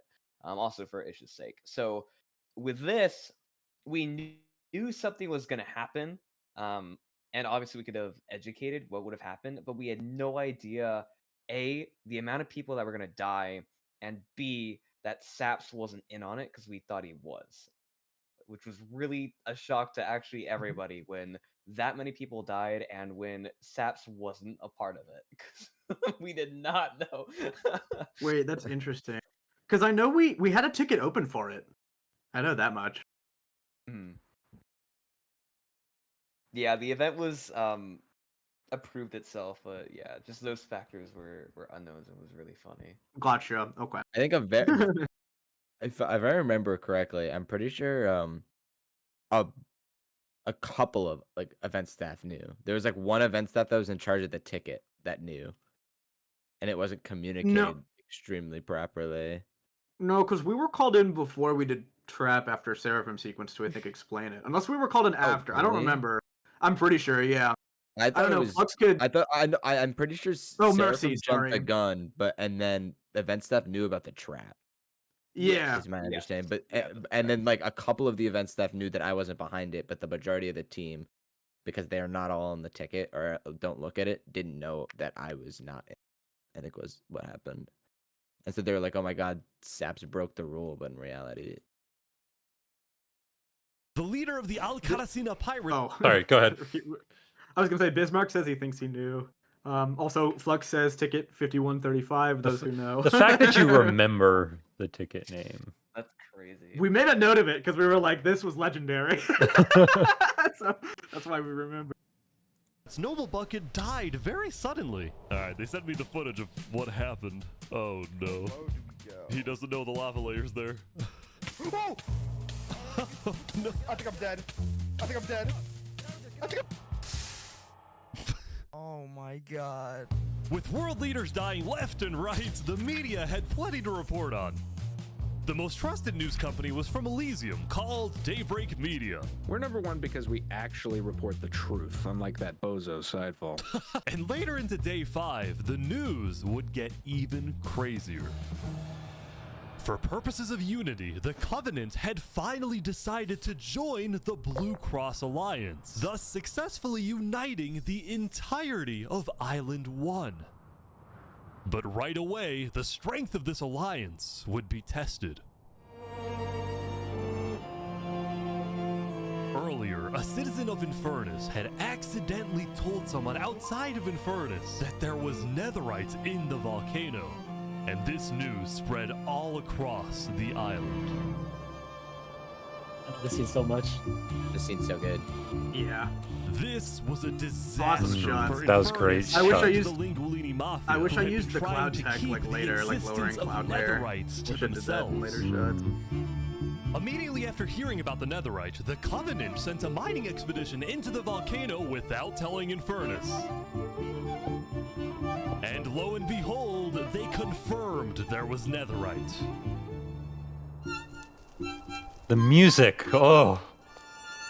Because the Covenant had a scary reputation and a ruthless army, Queen Cynnikka of Infernus felt it was in her best interest to allow the Covenant to mine. But when other nations like Westhelm started asking if they too could mine in the volcano, Cynnikka said no. People are saying we're being selfish. They're the ones being selfish, trying to take our resources. Listen, Island 2 is rich. We are not. Now, with netherite, we actually have a chance of evening the playing field, but the volcano people are hogging it. Before any fighting could break out, the Blue Cross quickly reached out to all the leaders and told them to put this issue on hold. It always makes me laugh how Spood said volcano people. Like, he really took two normal words and somehow managed to make it sound like a slur. But while we're on the topic of Blue Cross, somebody in chat asked, Blue Cross is not really implemented. Who were they? What purpose did they serve? The Blue Cross is kind of a repeating organization that is inspired by the Red Cross. They're really... I think their whole like goal is sort of like neutrality, sort of like they want to be the Saps, what Saps was for Island 2. They were trying to be that in basically every event. Grr.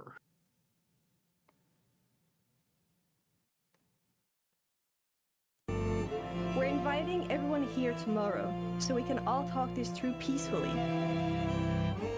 We're Island 1. We cannot afford to have a war over some mineral. Really interesting question. This is for you, Saps. Were you rebelling against the repeat rule when you basically remade the tower in the snow and tried to jump off? The tower in the snow is unfortunately a after event thing. I was in the tundra and I stood there, but the tower was supplemental to exaggerate it. Tragic, I know. I really funny. I actually in event asked Ish if I can make a tower, and he said no tower. Oh, that's funny. Wait, actually? Yeah. So The you DMs wanted that are to? That's very funny. That's so funny. But it also would have probably in a lot more boring of a section if you were standing in the tundra for a long time. Also, by that point, weren't you like kind of fairly certain that you would be a main character in the video?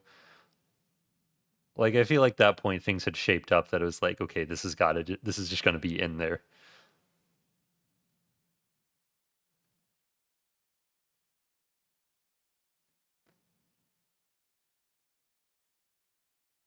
Yeah, that's exactly right. Okay. I was pretty relatively certain, I think. Well, I think that was day 7, right? When I was in the tundra? Something like that. Something like that. It was pretty, yeah. I don't know. Maybe, yeah, it would have been day 7. Anyway. Okay. Meanwhile, Island 2 was still processing the death of Jofiel. Even though I was just a farmer, you still made me feel important. Saps would invite all the leaders for a meeting later so they could coordinate a hunt for Seraphim and discuss their plans for when the border inevitably drops. Now, after Jofiel's death, Tricolor had lost a lot of its power, which left the island with really one dominant nation, the Commonwealth. But remember from day 3 how the 5 Commonwealth leaders were in constant fights with each other? It is ridiculous that Ahmed's vote is worth the same as mine. Well, this all came to a head on day 5 when one of the leaders was caught plotting to take control of the entire Commonwealth. So, another Commonwealth leader then paid an assassin to, well... Oh my god! Oh my god! Wolfram's dead. What? We just witnessed murder! After this, people from the Commonwealth about this lost real quick? even more Yeah. faith in their god. This assassin, his name is Rorican. It's really, really funny, and I wish he had time to include it. But Rorican had a trial at the Commonwealth before Saps did. Oh my, no, after me. Oh, it was after you? Okay.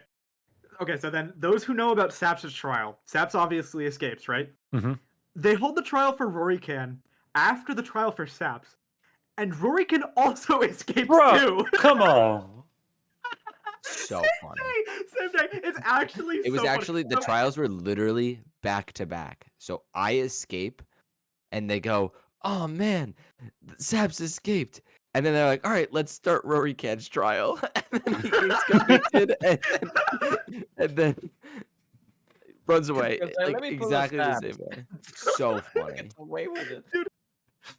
And so that's where a lot of the common wealth, emphasis on the L, stems from, I think, because that happened in an event. People they instantly lost all credit. Yeah, that's just an unreparable aura loss. You just don't you don't come back from that. Governments. It was what? No, it was just funny in a bit. Oof. Commonwealth citizen went to the Cass Coalition to complain to Cass directly. I got information that there might be netherite on the other island. My leadership said, quote, netherite is useless. Netherite is, of course, not useless. I think that's a foolish statement. As the Commonwealth erupted, the Cass Coalition thrived.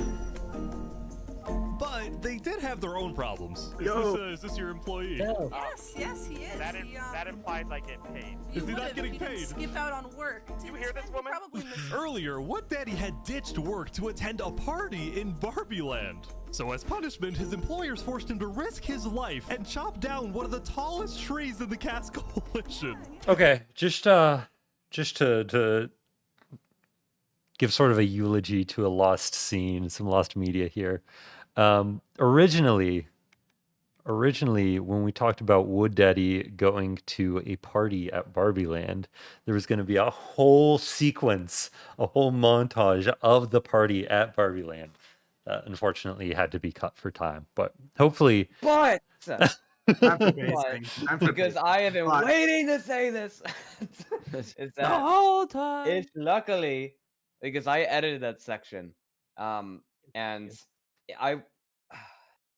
I don't know if I could say that on stream, but a point is that this section, I was super hyper, okay, and it was awesome. It is 1 minute of pure nightmare fuel. What the heck is this? And it's deleted. However, it will be on Ish's second channel, along with a lot of other stuff we'll be doing. So you will be here in a second. Obviously, you'll see why it's deleted, which is very obvious. That we pretty much agree with it, but it is a very silly thing, though. It is definitely worth a watch. That's Ish I'll too. go Barbie Land. How far? Oh, it was a lot, but it was really funny. To work to attend a party in Barbie Land. So as punishment, his employers forced him to risk his life and chop down one of the tallest trees in the Cass Coalition. He's asking for help. You have to yell louder. I can't hear you. You're so far up. You have to get closer to the ground.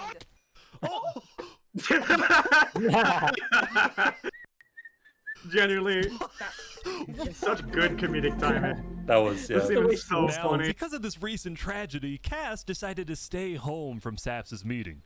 And there was a question in chat asking, well, what's the decision making behind including non-major scenes like that? This one was able to be justified because it led to Cass not showing up to the meeting, right? Well,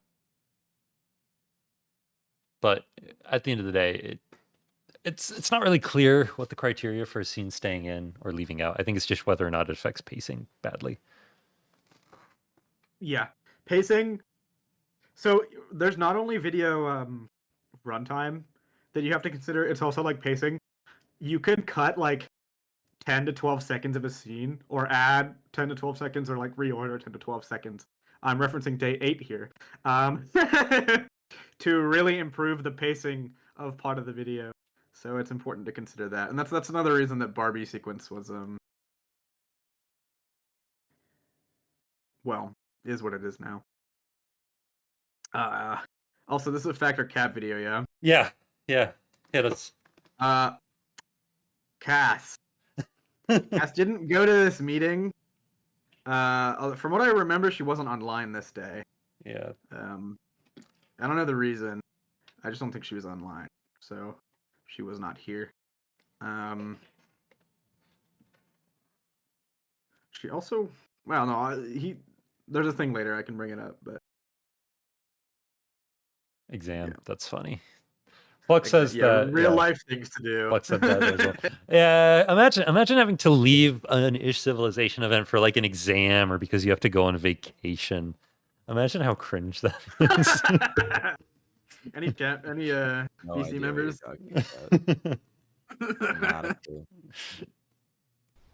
That said, every other major leader was now on their way.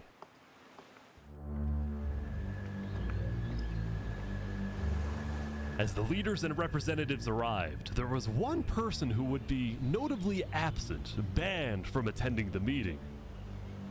Before the meeting started, Flux called me to his underground bunker because he had something, quote, important to tell me. Flux, what are you gonna do? To reiterate, if you're new, this bunker is first, real. Let me just explain. I'm not allowed to attend this meeting because the leaders of this island are utterly incompetent. They can see that Island 1 is gearing up to invade us. And their response is, let's give Island 1 more gear. It's completely brainless, and it's going to result in all of our people dying. So, you got a plan? I had a plan, but nobody listened. They all voted against it. Look, we can still save this island, but the current leadership has to go. What do you mean, has to go? Has to go. Removed. And I'm done waiting. It's gonna happen today.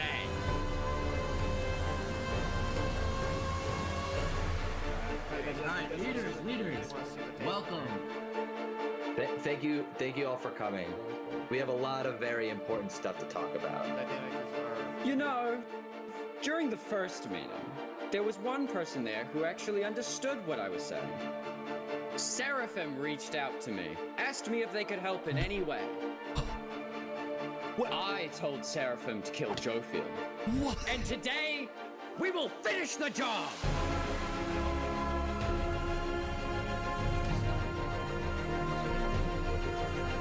Wait, so Seraphim gets there. What actually happens next? Something I didn't want to do, but something that needs to be done. I'm going to save this island by any One sec. necessary. I would like to bring you to the table. If you agree with full chaos and Seraphim, please say aye. Aye. Are you sure this is gonna work? I don't know, but we have no other choice.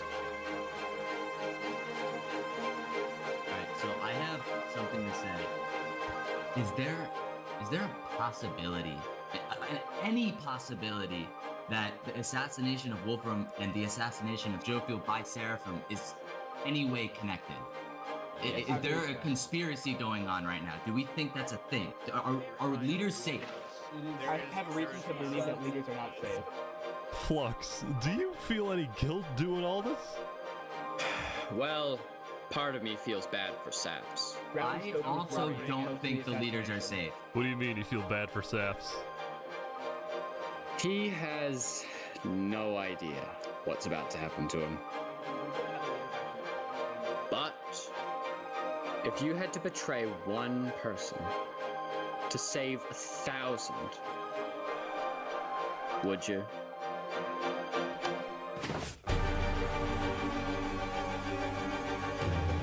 Oof. What just happened? What happened? I didn't do that. Oh my god! Why does the Okay. I needed to let that play out because that was just something that needed to be uninterrupted. That's like one of the best scenes in this video. Spoiler. Okay, so there's a couple questions. Good questions. First one, Moochie asked how the editing was spread out among editors. We would basically each take a scene depending on how much free time we had and how much we wanted to contribute and how much we wanted to get paid. So,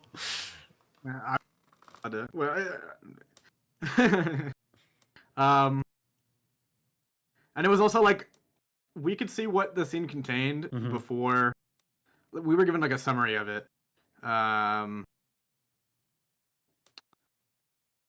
And we could pick like if we wanted to do like a Saps scene, Spood scene, or like a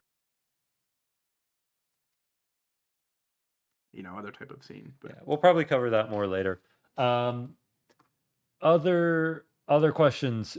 Flux in the bunker, Snowbird. Do you know if that was Flux's actual words when he was like in the bunker yapping to Ish? Flux talked about it a little bit in chat. Words. What did he say in chat? He said that it's not exactly the same, that there's a little bit of difference. But he did, in fact, Yeah. yap to Ish in the bunker. Yes, he did have a bunker interview once. I think the footage here. I think the footage there. My is understanding is that the bunker right interview actually came after the trap. And so the Yes. interview, the what is said here contextualizes it to be during as it's happening to make Yeah. the video flow better. Yeah. But so all the actual footage of him in the bunker is real, but obviously what is said is re-recorded for better Continuity. And continuity. pacing. I think, yeah. In addition to what is said in the bunker. Bunker. Yeah, it was definitely something. Would you Honestly, say it was something? Oh. this On. scene is crazy the amount of times it's been redone and has been reviewed before Ish even started editing day 5. Yeah. Like, he had admins check it. Like, admins saw nothing of the video. This was the one thing they were shown. Like, this was like back in, I think, summer of 2024. And yeah, there were so many versions of this. Because it was really really important to nail. And yeah, at the end of the day, it's peak. One of the best scenes for sure, but like that alone, I don't know if words can explain just like any other scene also in the video, but so much thought goes into it, and the amount of revisions for each and every scene, let alone this one, is crazy. I do Came out great. also want to point out that during this clip in particular, Ender and I were doing like a footage review together. I know what he's. And if you watch through this very closely, you'll see a little bit of like a jitter with the players, like where they move back and forth. For a brief second, the jitter included the dripstone falling like mid like trap activation. Like you would just see a frame of like the dripstone falling on top of people. Insane. Super funny, because that would have been really funny to spoil right before it. Yeah. Actually, no. Kanuki was Hilarious. just ranting about something else, and then I was like, "Wait, could you Jarvis enhance it?" And then we went frame by frame. Yeah, but crazy scene. Talk about something fun, or Something fun. Yeah. If you got something fun, share it. Something unforgettable. Yeah, something unforgettable. Oh. Yeah, that's all. That's what we're gonna. That's all we'll say. Also, I do want to say that it's really funny that Saps is like, is there a conspiracy going on?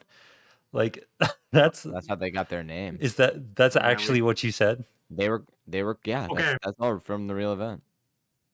Yeah. So, fun fact My about interpretation of it is that the day before was Wolfram, a pretty prominent figure of the Commonwealth, being assassinated by Rory Can, and then Rory Can being on the run, who was basically an enigma. And then Jofiel dying to the second in command, which is very sus. And so I presented the leaders the idea that were they connected? And I said it through saying that is there a conspiracy? That's just the terminology I chose in the moment. And then I think Snowbird could attest to me. Their original name was not the conspiracy because they got it from what I said here. Yeah. Our original name was the CIA, which was cringe, first of all. Right. There's no way that would have ever been final. I think there's even a reference to it in the bunker somewhere. But, yeah. And we changed it after we...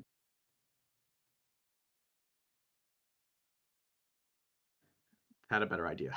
That was less cringe. Yeah. Yeah. Good call. Good call. Is this all a setup? Saps, where's Saps? Where did he go? Did Saps do this? Wait,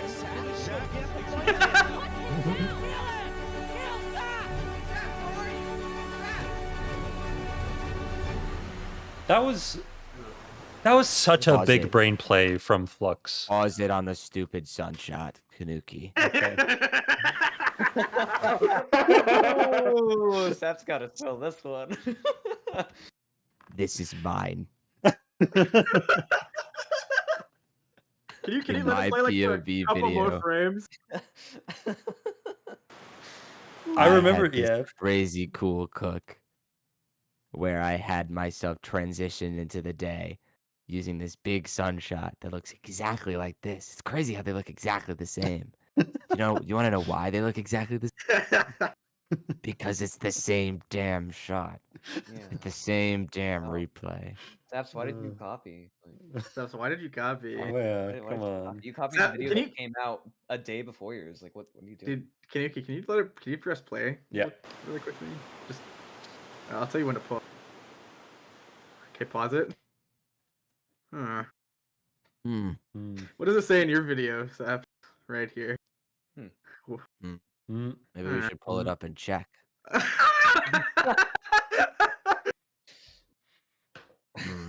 Ooh.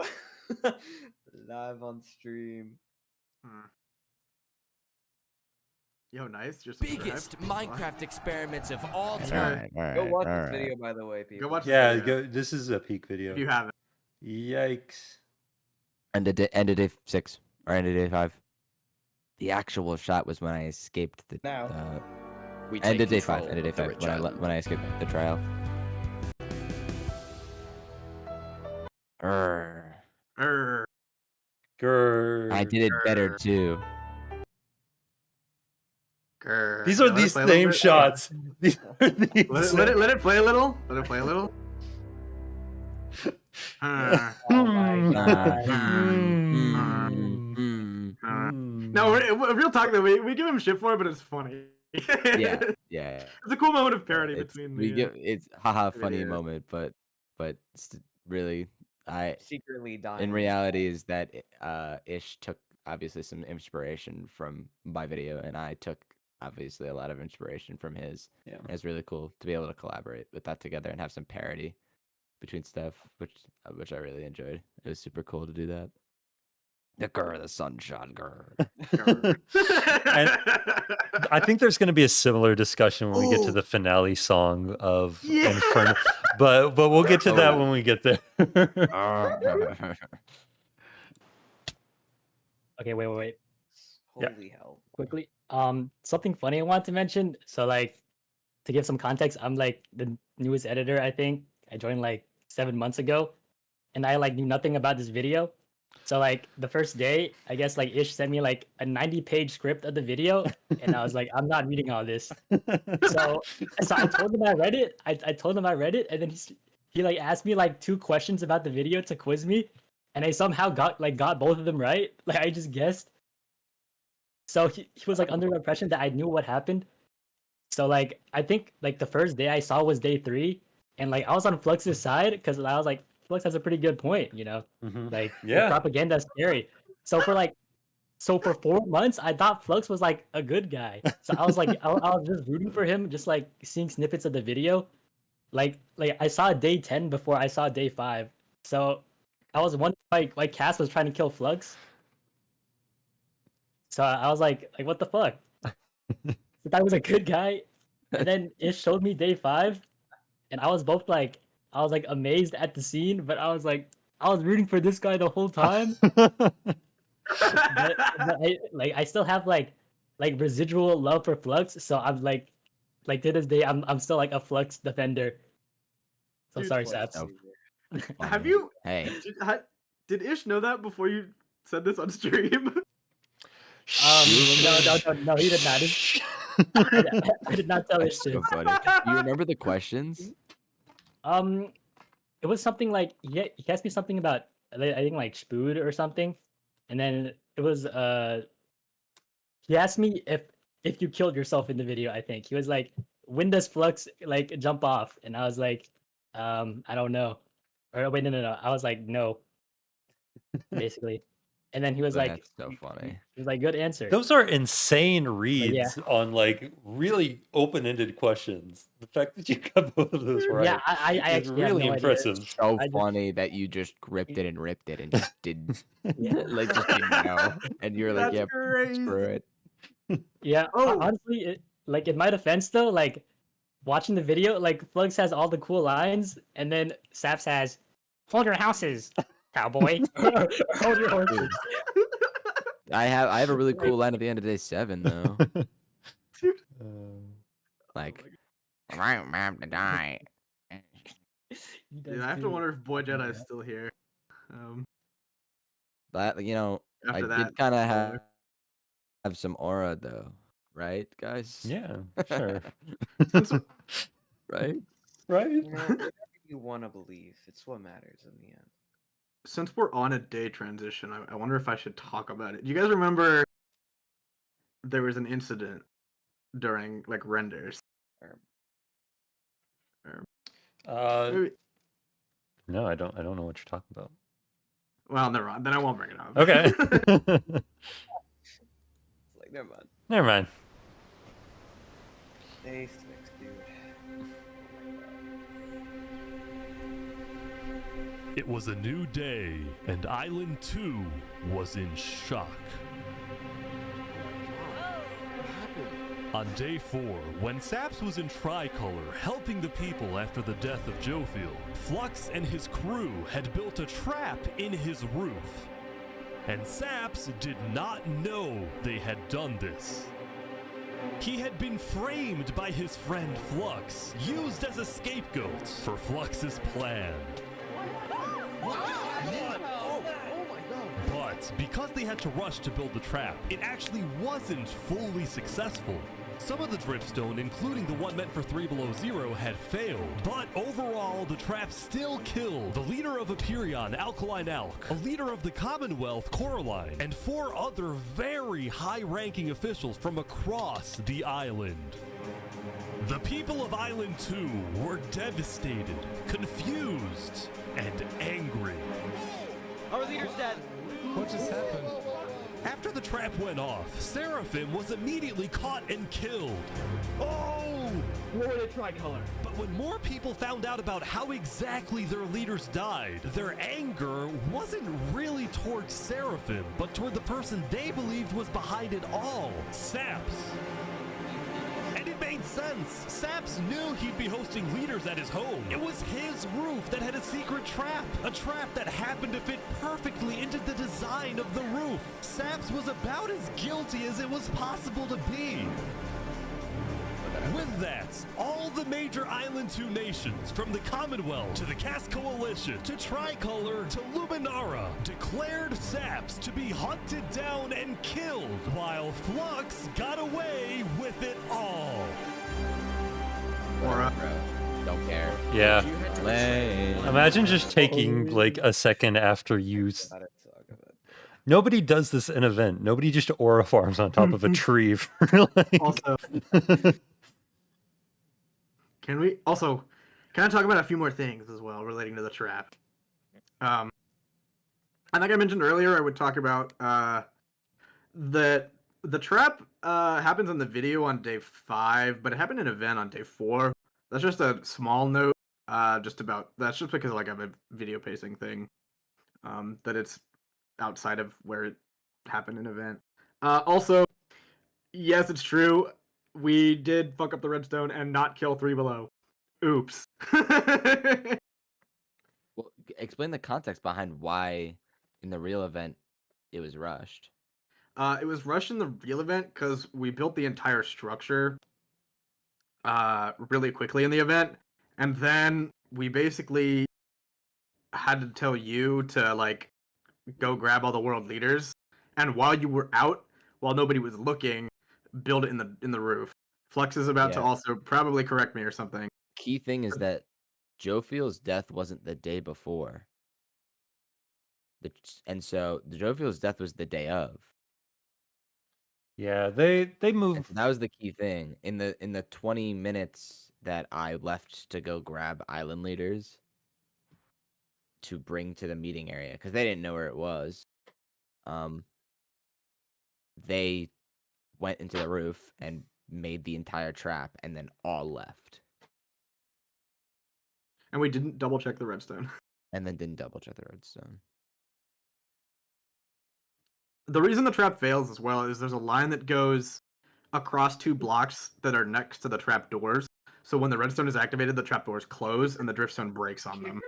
Is why it fails. Yeah. Okay. Also. Oh, sorry. Yeah. Nah, never mind. Keep going. Also, aura farming. I think Ender, you wanted to talk about the aura farming. Yeah. I'll talk about it at the end of the section here Okay. in 30 seconds. To save thousands. Would you? And on top of all of this, at the beginning of day 6, it was announced that tomorrow, on day 7, the border between the 2 islands will finally fall.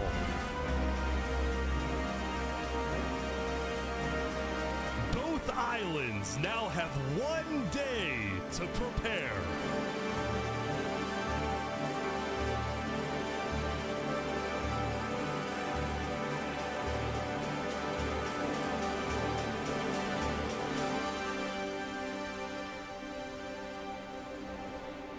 Oh my god.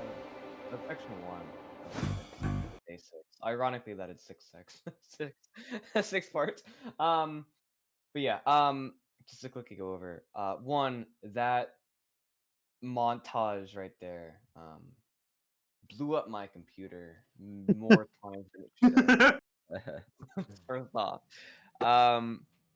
Second, yeah, it was difficult because I showed it to Ish at first, and he was like, "I love the concept.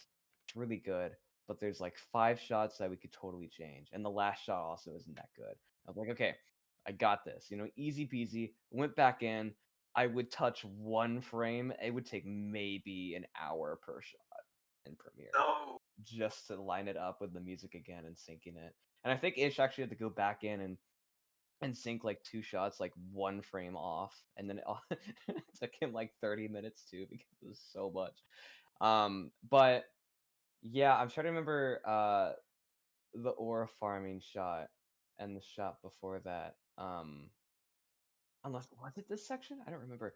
There was a part where Flux and Saps are like split screens, and I think it was I did it for one of my last sections on day 9, but that part was crazy, getting that 1 aura farming shot. Snowbird definitely remembers that that maybe 5-hour session, I think, because I wanted it perfect, and we did it at first, and it was like we got light blocks, and we were figuring out the exact number of like 14, 15, or 13. I think it was 14 we stuck with, but the exact number that would like be perfect for the lighting and everything. And it was it was a pain, but I think the aura farming was rewarded at the end of the day. So I have all of those like coordinates somewhere in a channel as well. That I would have to TP everybody back to reset. It was, oh boy. That was certainly an acting session. It was crazy. It was a crazy session, and I think we were up till maybe 4 a.m. Yeah. Even, but yeah, the crazy prime time section. for. And I guess the last thing I'll say before we get into the second part, which is also still something I did. I think I did 9 minutes straight of this, and then it goes into Saps, I believe, or Kanuki. No, it goes to Kanuki and Saps. But the last thing is that when Ish was talking with staff at first about splitting the video into 2 parts, that was gonna be it. Like, initially, when it maybe was considered for 2 parts, he thought that whole section right there would have been the start of the second video. But obviously, for YouTube reasons and just reasons in general, it's all 1 video, which thank God, probably, that it is 1 video. Yeah. Oh my god. But yeah, that's about it. Somebody in chat asked how people on Island 1 reacted when everybody died.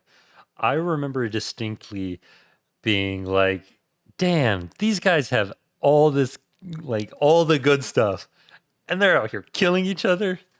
Island 1 on top, man. Like... I think people freaked out in chat. Are you the? Am I the what? In this call? You're the only Island 1 citizen in this call. In this call, yes. Yeah. Yeah, I don't think that's actually. I don't think people on Island 1 were really freaking out about it. They were just kind of like, "What is going on over there?" We're like, "Oh, this is season 2. Everybody's got main character syndrome. This is awful."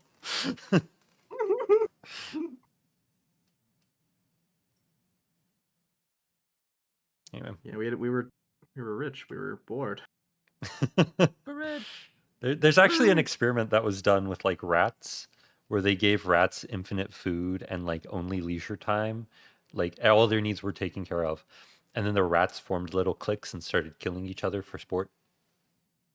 Yep. That sounds about That's right. Island 1 or Island 2. Yep. I remember when Joe Field died, Island 1 actually. Some people were cheering. Some people were. There was a small party thrown. I believe Nevermore threw the party. Joe Field was not popular on Island 1. So mean. Yeah, so mean. Anyway. Boo. Boo-hoo. Boo-hoo. Now, when the people of Island 1 saw the chaos happening on the other island, most just didn't really care about it. Yeah. A lot of the hatred against Island 2 that was popular in the early days had faded away. That Also is, true. Except for this player named Oppenheimer, who was determined to take out Barbie Land because in 2023, the Barbie movie had outsold the Oppenheimer movie. It's really funny that they had to go back and remind you about the Barbenheimer thing. This was in 2023, by the way. So, just in case you forgot that was a meme 2 years ago. Yep. Yeah, this does. Yeah, Moon says this dates the event so hard. Yep. Yeah, I make a reference to the, you know, when Josh Hutcherson was put to like the Whistle song, and that was like a big meme. Yes. That was a really big part of Nevermore culture. And it was in my video. And I had to be like, please don't crucify me when this comes out. I know it's outdated.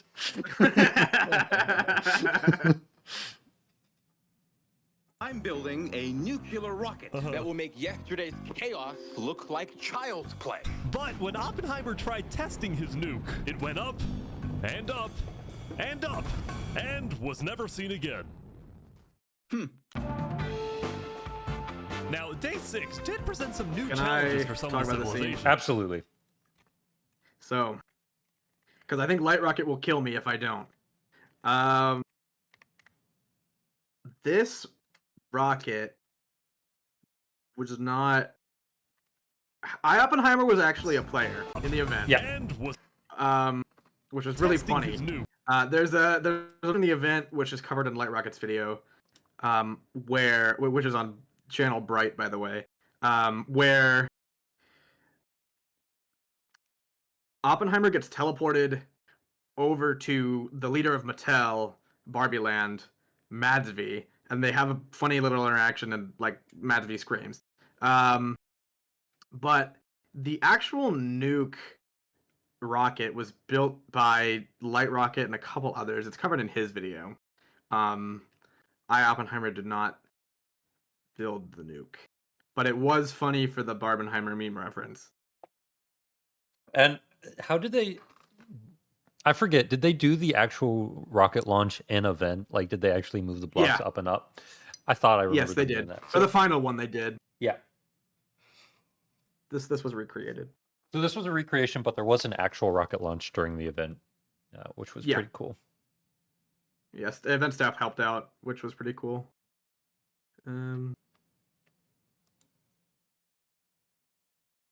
Again. Now, day 6 did present some new challenges for some of the civilizations. For example, at Nevermore, what is this? What are you doing up here? I got voted out because they hate me. Oh! Come John! No, John! What about me? I can shoot. No! Oh!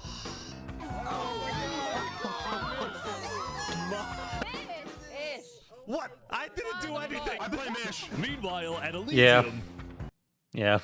I mean, that's basically what happened. He really did just slip. He built up being dramatic and then just... I hate being a leader. Everyone here is so stubborn. Benji was having trouble getting laws passed because his people kept opposing any changes that threatened their peaceful lifestyle. The people of Elysium were generally skeptical of government officials, sometimes even holding trials against them. Although this particular trial did not go to plan. Guys, somebody stole Gerald. The mushroom cow, Gerald, has been stolen. I do want to point out that plot point never gets resolved in the video. Gerald never gets returned. Yeah, I brought that up with Ish, and he was like, "I'll put it in the end." I don't think this was like back when I heard this. Yeah, and it just never got brought up again. And he basically then said to me, "Well, it can be assumed." No follow up. No follow up. There's just nothing else. The proof is as follows. Did he get returned in the event? Oh, I actually don't know the answer to that. Because I don't even know about any of the Isle of Cow. Might have, but I don't know because it also would have been funny if he wasn't. Yeah, honestly, nobody knows. Yeah. I don't. Yeah, I don't true think mystery. any of us actually care that much. I don't think it's that major of a plot line. I just, it's something that we noticed as editors, and I thought it'd be funny to share that pain with you that you will never get to know what happened to Gerald. Listen, as far as I know, he quantum tunneled into the sun and died. Yeah, the proof is left as an exercise to the viewer. Oh, Yes. final thing, a friend of mine just DM'd me the second we talked about this, saying they're pretty sure Gerald got eaten. And what? Anyways. That's bad. Keep going. There they all go. Meanwhile, at Westhelm, there was a bit of a food problem going on. Not a shortage, a feud. See, Remy the Rat had opened up a new restaurant right across from the Coliseum, but the food was questionable. Poison fatal? So his customers had instead started buying their food from another player named Dinosaur. That is, until... Oh my god! Oh my god! What is he? Permanently closed. All food is now at... Remy, are you behind the murder of Dinosaur? Anyway, on day 6, the Westhelm Coliseum was finally complete. Yeah! What do you plan on using this arena for? Do I actually have to say legally? One of the funniest. No? I love Spood. Spood's awesome. Spood was a popular leader who got things done. He had also developed a reputation of being a little unstable. He said outlandish things, he can't stand meetings, and his justice system wasn't by courthouse, but by combat. This is something Spood's first attempted assassin, Ramsayer, tried to prevent. It's why he tried to kill Spood, and he wouldn't be the only one.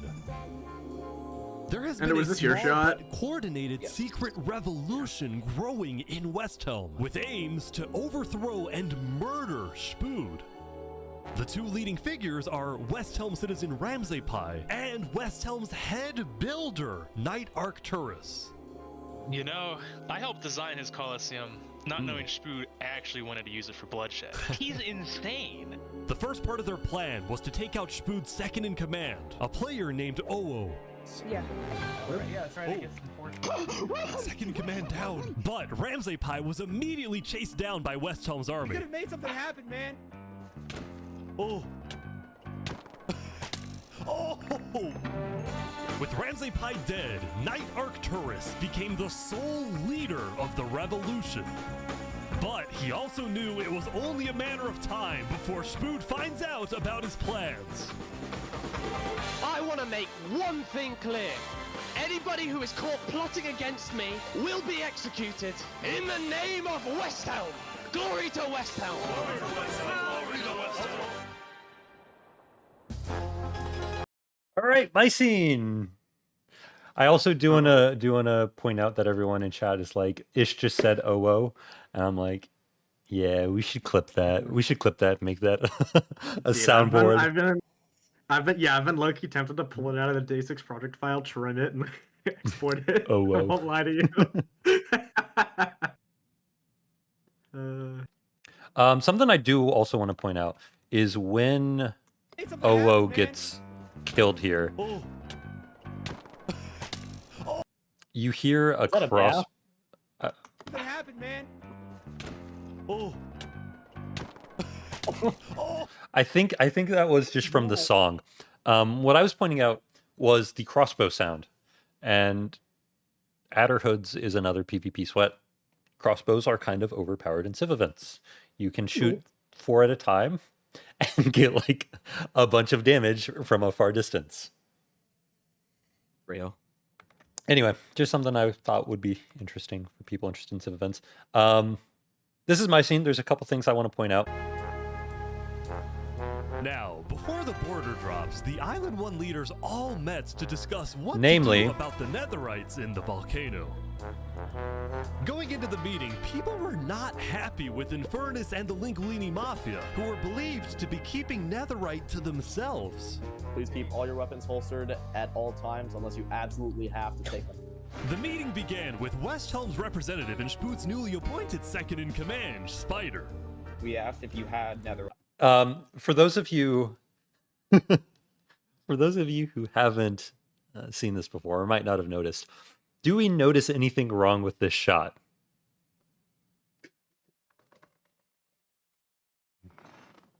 You may notice. Oh no, you're them out. You may notice a certain a certain leader that jumped off of the jumped off a tower earlier in this exact same day, back from the dead. Tyrannical's just chilling in the background. Because at the time, again, this is a meeting scene. I hate meeting scenes. Meeting scenes can die. But the funny part is that, kind of like Ant was saying, where like he didn't read through the entire plot line. I didn't watch through the video. I didn't exactly know how Ish was going to change the order of events. So during this entire time sequence, I thought Tyrannical was alive. Because in the real timeline, Tyrannical is still alive at this point. He jumps off the tower, I believe, the day after. But yeah, Tyrannical's just alive in pretty much every shot in this scene. And we noticed it. We pointed it out to Ish, and he's like, he's a pretty minor character. I don't think anyone will notice. Yeah, nobody will notice he is irrelevant is the direct quote. Dude. To be fair, it is an enormous pain to get Oh yeah, I was when I pointed it out, I was completely aware that I probably would have had to go back and do all the replay shots, and I would have hated that. But like, I thought that it was a pretty significant thing. I'm just curious how many people actually noticed it. Yeah, 2 in chat. 1 in chat if you noticed, 2 in chat if you didn't, and be honest. Yeah, type 2 in chat if you noticed. Type 1 if you didn't. No, backwards. You had the opposite. Oh, sorry. One if you did, noticed. 2 if you didn't. Okay, 1 if you did, 2 if you didn't.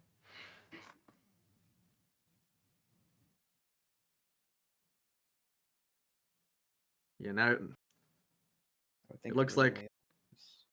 Okay, it looks like the only people that noticed were the people who played. And even then, it's kind of iffy. Listen. Now we've cursed you with this continuity. Yeah, now you get to see it. You'll see him everywhere now. You lied. You said there was no netherite. That you looked in it and that you hadn't found any. Because people were Okay, the other thing that made this scene a pain to film, probably worse than other meeting shots, was the fact that, I don't know if you can see it, but this is a really small room. Yes. I don't envy you. I do not envy you. Which means that I was not able to like really get any shots behind people, because anywhere that I got a shot behind people, it would be like inside a wall, and that messes up the lighting. After some more discussion, Infernus was asked the big question. Will you? I really like the time skipping sequence. I thought that was really funny. But the other thing is that, like, I'm curious if anybody's like, this all happens on a single day. Why do we go through a full day-night cycle? You know? You open up rights to mining underneath the volcano. It is still our land. It is still the place where we live. And of course, trade, things like trade are important, but in terms of opening up the volcano, it is an adamant no. Ooh, I agree. Oh, wow. Now, Lingulini, Cynnikka's biggest ally, was about to speak, but what he ended up saying was unexpected. We have to humbly disagree with Infernus of not allowing anyone else to mine in the volcano. This is Island 1. We're all struggling against the nature and everything like that. Shouldn't we all be allowed to mine wherever we please? No way. Let's go. Yes. Also, Kanuki reference right over here. I have a question. Yeah. Or if anybody else knows, is all of the character dialogue in this meeting? Is that real? Yes. Everything sounds like it is. Yeah, I'm okay. pretty sure that everything in here it was actually said at the meeting. It was cut down a lot. It was cut down a lot. Do not envy Ish for having to figure out the audio on this scene. Yeah. That's rough. I think there was still a decent amount cut out. I also edited a scene like this in my video, and it was so hard figuring out what to keep and what to cut out. So props to Ish for figuring out how to do it interesting. Yeah, It's a Mario Time was real. That is something that he said. Are important, but in terms of opening up the Honestly, Lingulini was so annoying while I was editing it. Like, I know he's one of the favorite characters, but like listening to a Mario impression over and over and over and over again while I was editing this. I didn't even think about that. It's also, I was kind of pro Infernus because Nevermore was like low-key allied with Infernus. So I feel like a lot of these points were kind of like copium from a lot of these people. I agree. But the volcano, it is an adamant no. That's what the other thing I wanted to point out. Where you see here on the screen, it is an adamant no. over here where it's on the side, I'm pretty sure the only times where text is not centered on the bottom is during sections that I edit. So that's kind of how you can tell that it's a section I edited. Pretty cool. Oh, wow. Now Lingulini's unexpected. We have to humbly disagree with Infernus of not allowing anyone else to mine in the volcano. This is Island 1. We're all struggling against the nature and everything like that. Shouldn't we all be allowed to mine wherever we please? No way. Let's go. Yes. Hell yes. Soon, people started offering deals to Infernus. I believe we'd be open to give you resources since it is. Yeah, again, all real audio. Still said no. The volcano is still our sacred land. We don't want hundreds of people there mining and ravaging it. As a result, Lingulini went even further. On the day one, Mario was here first on the volcano, and we're able to mine there, but it's not fair that no one else can mine. While your queen is over there with the diamond boots, some people don't even have any armor. Boots, man. Eventually, people started using caveat real quick. Yep. All of the character dialogue here is real. I think the reactions are a little bit played up. Nope. Nope. That is no. I know some of them definitely are because I can hear myself if you go back 5 seconds. Okay. Boots, man. Eventually, Not her boots, man. It's me.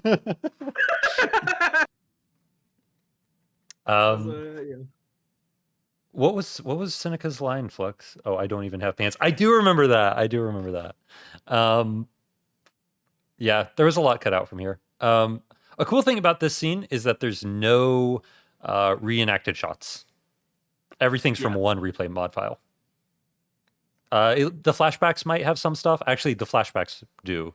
I worked on some replay stuff and acting scenes with the flashbacks, but everything from the meeting itself is just straight ripped from the video. Volcano is insanely active right now. It will most likely erupt within the next 2 days. I doubt it. No, that's sci-fi propaganda. That's propaganda. And so, after even more discussion, Westhelm made a final plea. We have a representative from every single nation on this island. You have an opportunity here to unite us all, or you have an opportunity to totally destroy that unitedness. Really interesting question in chat. How do we guys act out scenes? So it's not the exact same people. We'll ping in Ish's Discord server, state.gg. No, state/discord.gg. Discord.gg/state. There you go. Discord.gg/state. Yeah. Sorry, there you go. Got to get the plug right. So my stroganoff. Sure. She's stroking my pee. What? Bro, chill. Sorry. So we'll ping in the Discord in an actor's channel. We'll be like, hey, we need a certain amount to reenact this scene. And then we'll either get, occasionally, if it's like an important main character, we'll ask for them specifically to show up and reenact something. But for the, oh my gosh, Tyrannical's standing right there looking at me. It's so bad. But for a majority of the scenes,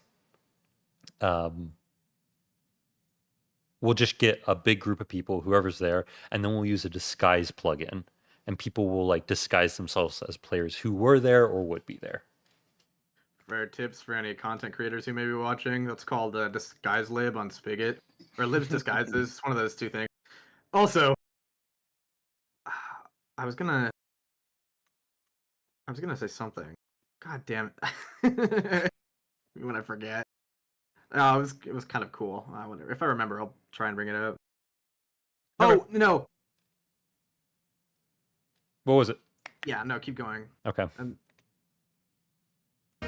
about hacking. But Cynnikka still wouldn't budge. For now, it's a no. So, Lingulini made a big announcement. Mario has a large chunk of territory in the volcano. The Lingulini family declares independence from Infernus, and we will open mining to anybody who wants to mine.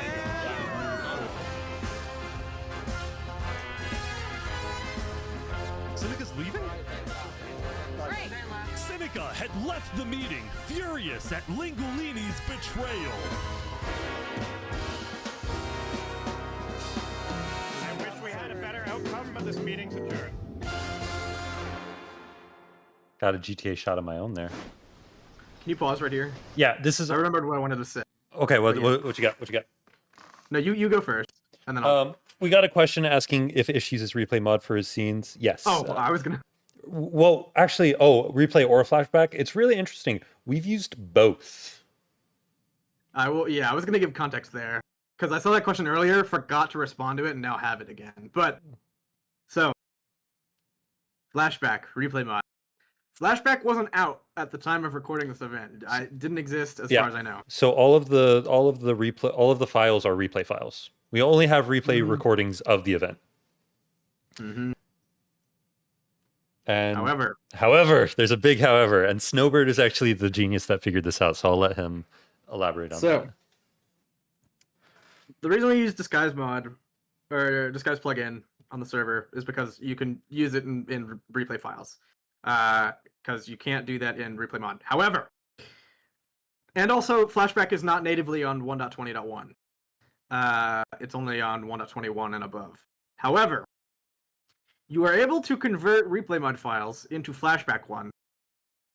If you have replay mod and flashback files on 1.21 or above, you can load 1.20.1 replay files up and then record them with flashback.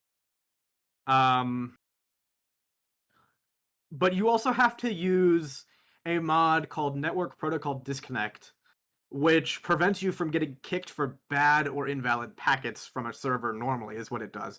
But because but replay normally has bad packets, which instantly disconnects your client. If you use Network Protocol Disconnect in conjunction with it while loading a replay mod file on a lower version, you can load the replay mod file and then record it in flashback, which will convert it. And then you can just use flashback for it, which has some very niche applications. Specifically used a lot in this video. Yes, very niche application.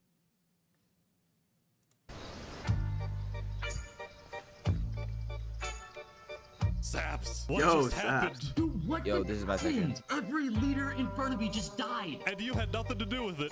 I'll let you guys know when it ends, but it's a pretty long ass section. Following yesterday's trap, Saps was on the run, as he was now the most wanted and notorious criminal on Island 2. I'm screwed. What am I supposed to do? He had no choice but to hide amongst the dense jungles and swamps of the southern island. But he also knew that the longer he hid, the more guilty he looked. So earlier, he had decided that he would turn himself in under the condition that he is given a fair trial. Flux, meanwhile, was satisfied with the success of his plan, but it wasn't over quite yet. We got 2 leaders left to kill. Callmecass, and of course, the guy who demoted. I want to talk about this. Seraphim was dead, Flux sent another member. Yeah. Because Flux probably will if I don't. We honestly, Conspiracy didn't really know Cass was a person in the event. Yeah, that's ironic because Cass ended up doing a lot. Yeah.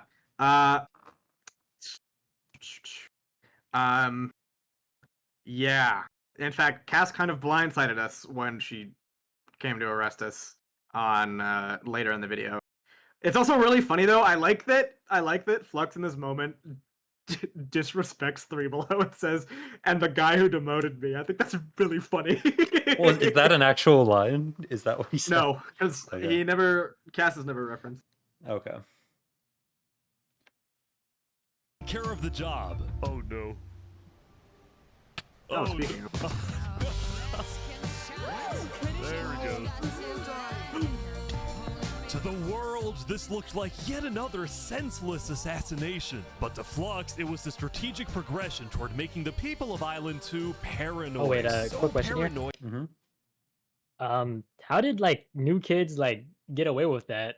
Because like I see him just like walking near Flux, like in the whole video basically, but he just killed 3 Below. So, New Kids was told to stay away from the primary conspiracy group, especially because he was known, especially after killing 3 Below. We didn't want him to be associated with us. So I think in video he's with us a lot of the time, but in event he wasn't. He was told to stay away from us. And also, as to how he just walked up and killed 3 Below, I think 3 Below was tabbed out or something, and Gatoga was guarding him. I think he's not in the scene. I think he's rendered out of the shot. Gatoga lags out while he's defending 3 Below, and New Kids kind of just is able to drop him pretty quickly. But Gatoga was also a Flux like goon who was bodyguarding 3 Below, who was working with New Kids. So I'm sure you can see how that made things easy.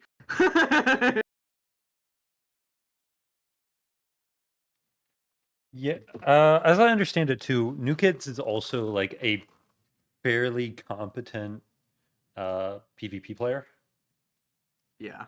So I think it might be not quite the same, but similar to the sort of like Zamta Davrit situation where he was able to like survive a lot of people chasing him, even if a lot of people weren't actually there. Flux says New Kids was the best PvPer on Island 2, bar none. Yeah, Pine is saying that too.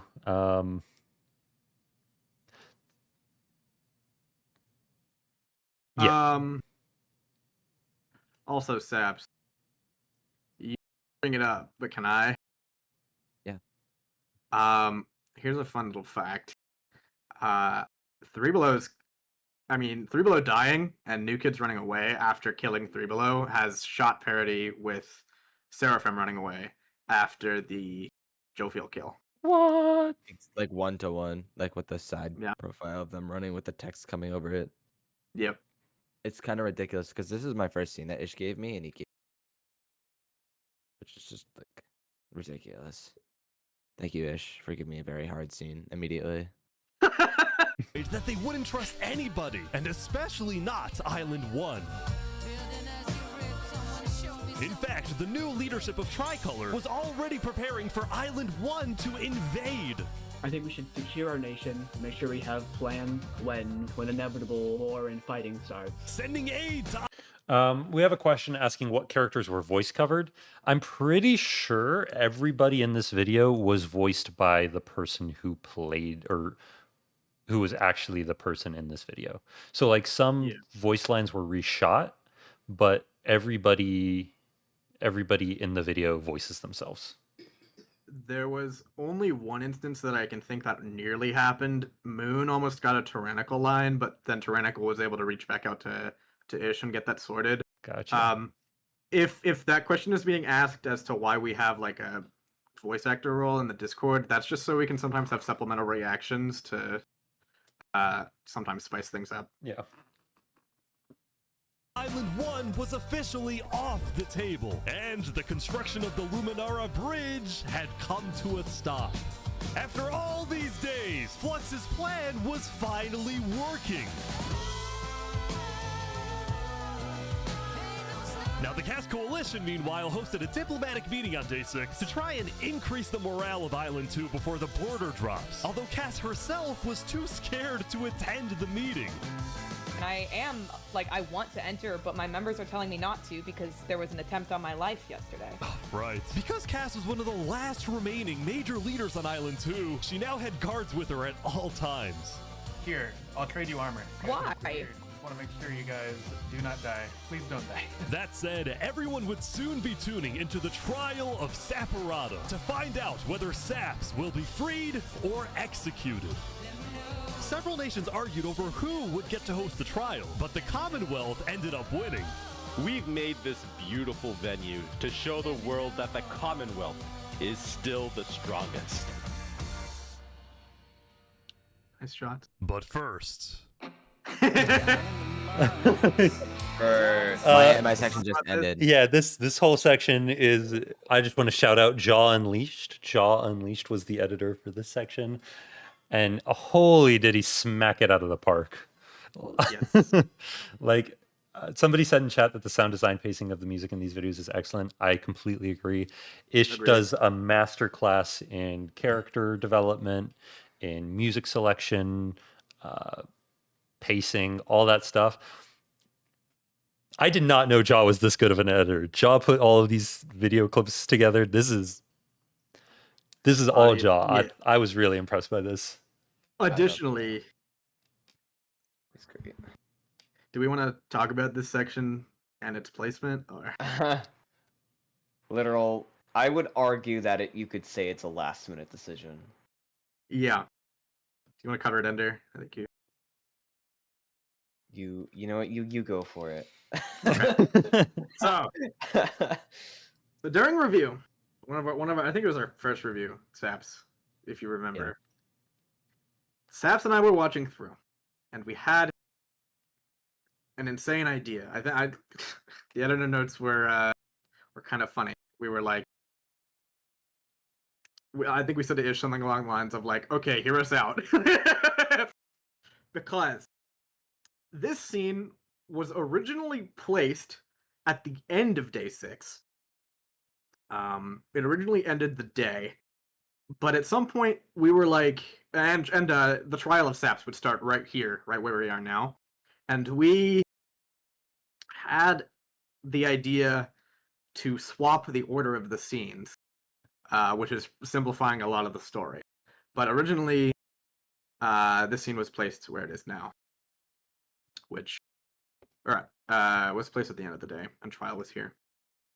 But for pacing reasons, we were like, and also impact of trial reasons, narrative reasons, we swapped the two scenes. And by we, I mean Ish, which I imagine that was not fun to do. Yeah.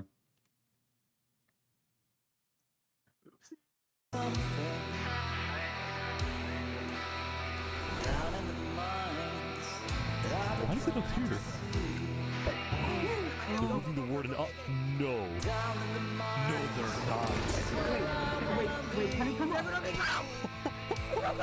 Yes, this did happen, by the way. For the Factor Cap side of this stream, Sidefall actually did get the warden to follow him up. They're bringing it to the surface. Although it might have been other people too. I believe so, yes. I believe so. Yeah, I know people did help, man. I actually awesome shots. Beautiful shots. I'm not 100% sure. I think Sidefall actually died lower down, like in the Skulk area, but I'm not 100% sure. Hmm.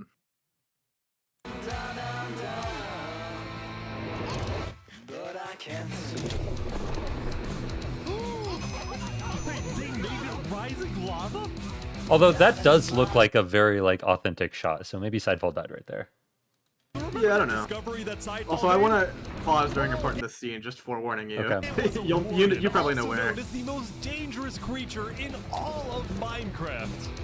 Sidefall had then renamed the warden to Rising Lava, so that when he was accidentally killed by it, the entirety of Island 1 went into a panic. The lava is not rising, but this is just as dangerous.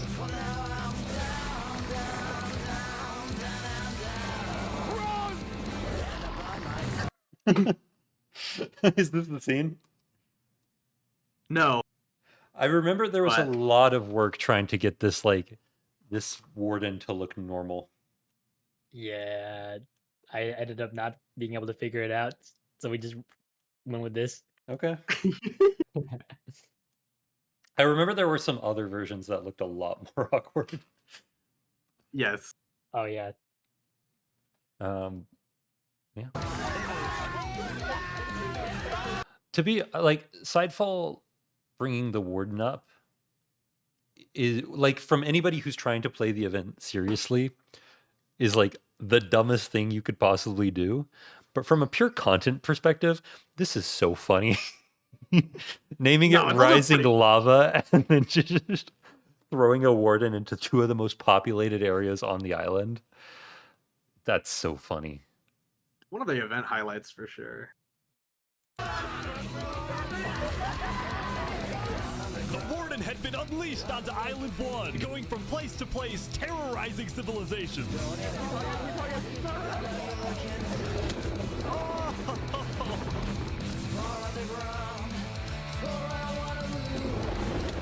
Oh my god.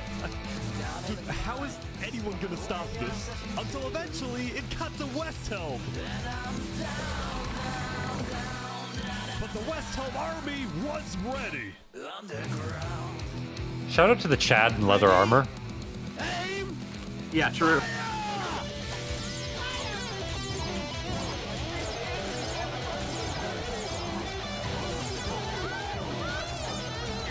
Oh.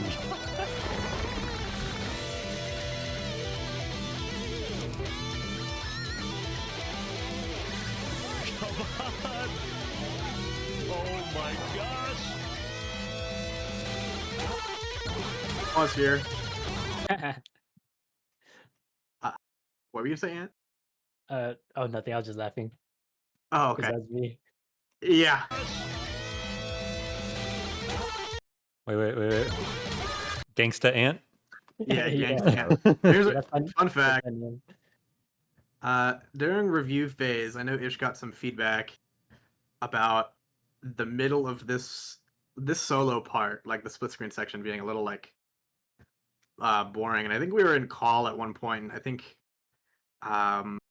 this was during revision phase, that I think it was Saps or I think it was me. I had a cook for this section where I was like, why don't we just give it a montage of it killing people? And so we swapped only the right side, or I swapped the right side of the screen out with the new footage of it killing people, and then a section of it like sprinting at people. And I know, boy, did I gave a bunch of like helpful recommendations here. And so we swapped out this part, just the right side, with, I think Saps DM'd me after, and he was like, because Ish was like, why don't we just find a bunch of names of people that like weren't necessarily in the event, so that we for certain didn't have any continuity errors so close to release.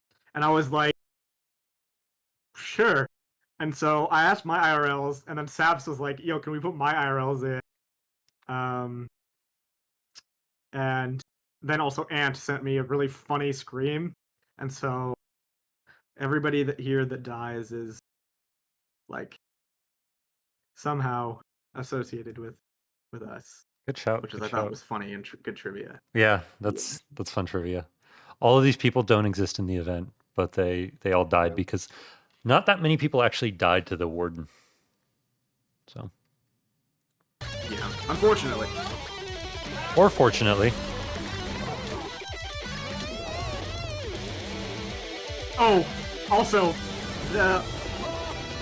the help me was a soundboard in one of my in a server that I was, and I just pulled that instead of asking for a voice line from him. That's really funny. That's all. Also, the lineup with the music on the warden going like, that was cool. Yeah. That's cool. That was done by Jaw. Yeah, Jaw cooked with the scene. Jaw cooked all over.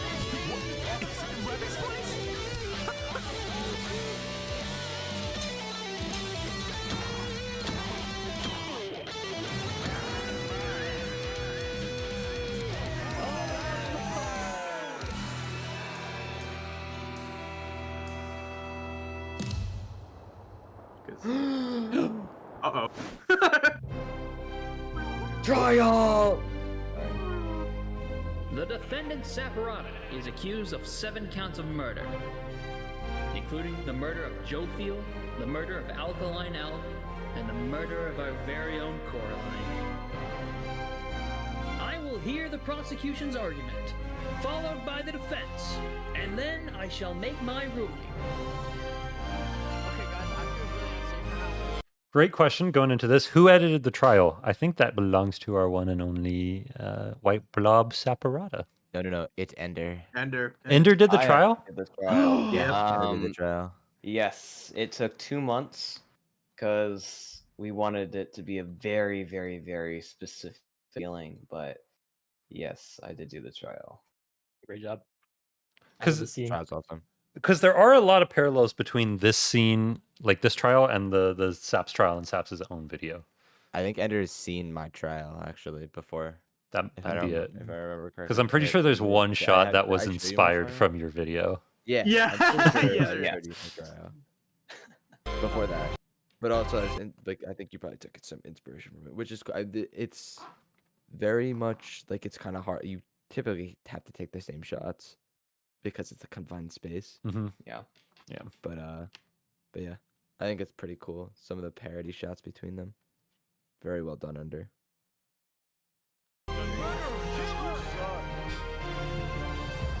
Prosecution, go ahead. Your Honor, Saps constructed a meeting hall which contained the deadly trap, pointed at everybody but himself. As a prelude for the meeting, he had his accomplice, Seraphim, assassinate his leader before running to the trigger, ready to pull the trap. He then fled the scene after the trap went off, just long enough after faking his surprise. He is not only a cold-blooded murderer, but a terrorist. The prosecution then called a survivor of the trap, Zekor, to the stand. We know after investigating that only one seat had no trap. Can you identify who was sitting in that seat? It was Saparata. And who built the meeting hall with that seat? It was Saps. You killed our leaders. You destroyed our island. May your death today satisfy us all. Then it was time for the defense, for Saps to give the most important speech of his life.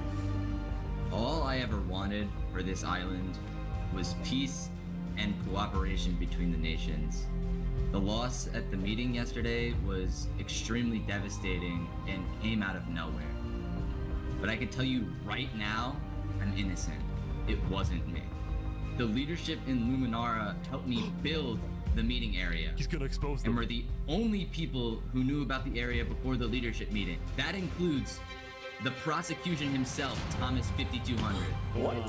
Gotoga, Hive Rotation, Snowbird 334, and their ringleader, Fluixon. Hold on.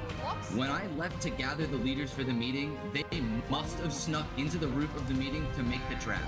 The people who I thought I can trust the most used me for their malicious intent and killed the leaders and blamed it on me. Saps had figured out he was betrayed and framed by his friend Flux, but he would end up making a critical mistake.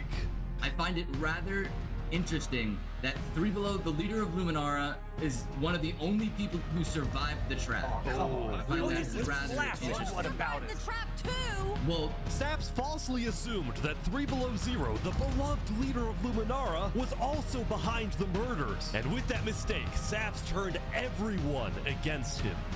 Saps, is that all you have to say? I guess. All right, I'm ready to make my decision. Judge Timebomb, find Saparata. Guilty on all counts. Yes. Dolly zoom shot. The dolly zoom shot. That was something from Saps's video that got adapted for this one. Ender, absolutely beautiful job with this. Some of the shots in this were so nice, like in between people, and I love the shots of the Zekka part. I think that's my favorite part.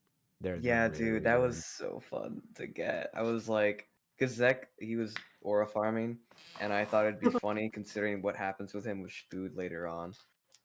Yeah. So, yeah. This next part's a lot to say about, but we should let it play out. Yeah, somebody in chat asked if they produced any evidence or just the motive that Saps actually built it beyond just it was his house. For those of you who are there, can we get a little bit more context? Yes. So, Thomas, accused by Saps in this little speech here. Saps is right, because Thomas is a flux goon, which is very funny that he's the prosecutor. I don't actually know how Thomas managed to talk his way into being the prosecutor, but after he went and gathered, so it's really funny. Thomas talks to, I think it's Time Bomb. Thomas, talking to Time Bomb, goes, "Hey, let me show you how," because I looked into it, "let me show you how Saps built this trap," which is really funny and very ironic, because, Thomas had a hand in building it himself. And so Thomas goes to Saps's island and shows Time Bomb the trap. And after it's done, I think, there's a scene, I know this is shown in Saps's video, where Thomas tosses the judge a diamond, and he says, I think the quote is, hear me out, guilty," as he tosses the diamond. Which is really funny. It was and the bribe is actually meant as like a joke. It's meant as a bit. Because Time Bomb and like literally everybody on the island already believed that Saps was guilty. And so he was. I also think that he was sentenced too early. I think that was a mistake by Zekor, if I remember right. I think I've heard about that in video lore in the Discord. Flux says Commonwealth had a secret meeting before the trial, where they just decided Saps would be guilty ahead of time. That's crazy. Yeah, I did not know that. So like, yeah, I'm pretty sure it was like a everyone thought he was guilty, so like it didn't really matter what Saps said. Saps was just going to be guilty. It was definitely a mock trial. I think they honestly just wanted to throw you off the gauntlet because it'd be cool. Yeah, so the idea was that everyone wanted to kill me, but I was hiding. Mm-hmm. And so my thing was I would come and turn myself in, but I'd get a trial. But everyone basically behind the scenes had the consensus of bro's guilty. We're just gonna kill him. Yeah. But he can yap for a bit, and and then we'll kill him. Because at least that way he brings himself in. So yeah, exactly. We'll have him in our building, and then the following scene happens. Saps is to be taken to the top of the gauntlet and executed immediately. Executed. Oh, that's it.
go? Where'd he go? Bodyguard. He escaped, man. Did he actually get away? You gotta be kidding me! No! I do want to point out that like a lot of people probably will say that this is just a Commonwealth L, that Saps was able to get away from this. But like Saps does pull off some like really advanced tech. Like Saps is just that guy. He is a really good player. I don't think he would say that, but I can confirm that Saps is just very good at the video game. Also, I think a lot of people might think that him escaping was scripted. It wasn't. He just saw a good opportunity and ran. Like, I remember, I think I was watching through Thomas's screen share as this happened, because we all wanted to see Saps get thrown off the gauntlet. And he just makes a break for it. And, like, the conspiracy goons just watch Thomas, like, chase Saps. And he just gets away. Which was bad for us. Well, for you, yeah. But great for him. Great for him. But it's so interesting because my POV of this is out in the Discord somewhere, and if you analyze that, you can like see my like decision making in like live. Like I'm on this wall here in the clip right here, and like wall jumping because there's people on the other side running up to get me. So if I stand on the wall, I could have been hit off, and then that would have been really bad. And like I lose my water bucket, so that's why I have to clutch on the leaves in the beginning. Like there's like and like I run on the wall and then drop down to put my helmet and shield on, and then also to hide from the people who are ahead of me. There's like a lot of like split second decisions, and like if I don't do one, I don't live probably. I'd love to do really like cool a breakdown of like your POV of you running and just like every decision that you make during the run. I would do that. But I'll leave that for another time, probably. Yeah, I hope so. It was so great to watch. In addition, I don't know, a lot of but this is real. This happened. Yeah, every bit of this is like an actual, like this is not a replayed shot. This is just what happened. I think Thomas's entire prosecution argument is his audio. Is event audio. All the my speech and Thomas's speech are all real. That's what I said. Like I think it's just the context that he changes. Barely, honestly. Barely, yeah. My entire speech is word for word. We knew that this was going to be stuff.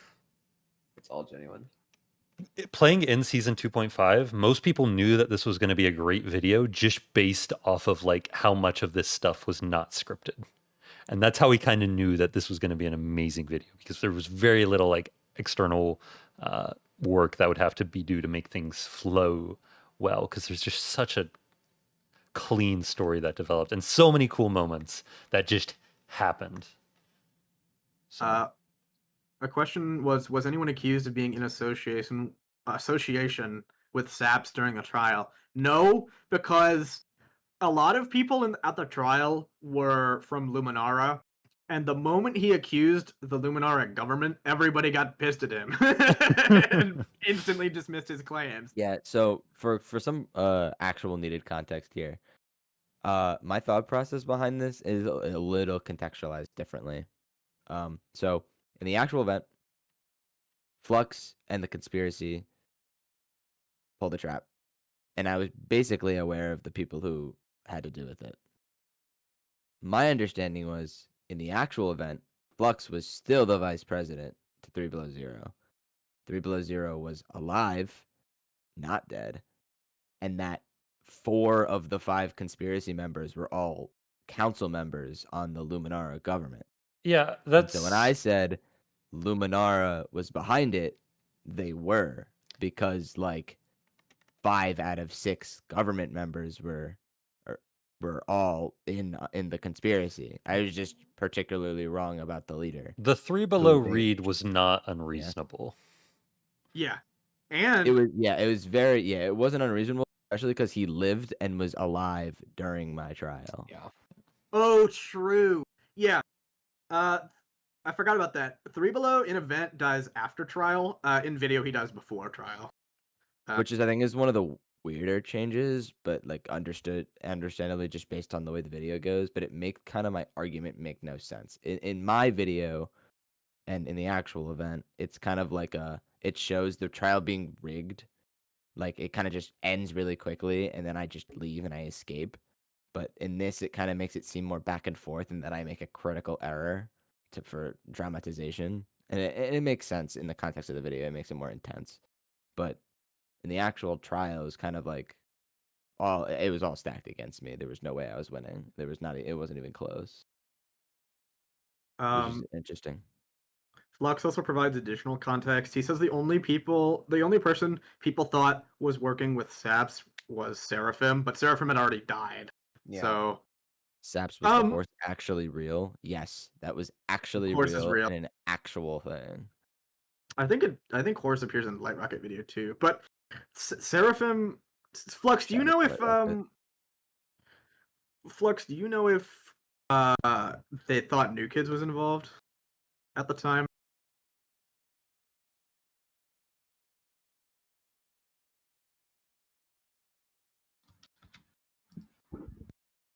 I guess I'll wait for him to. It is really funny that a couple of them just went to the gauntlet and were like, "Where'd Saps go?"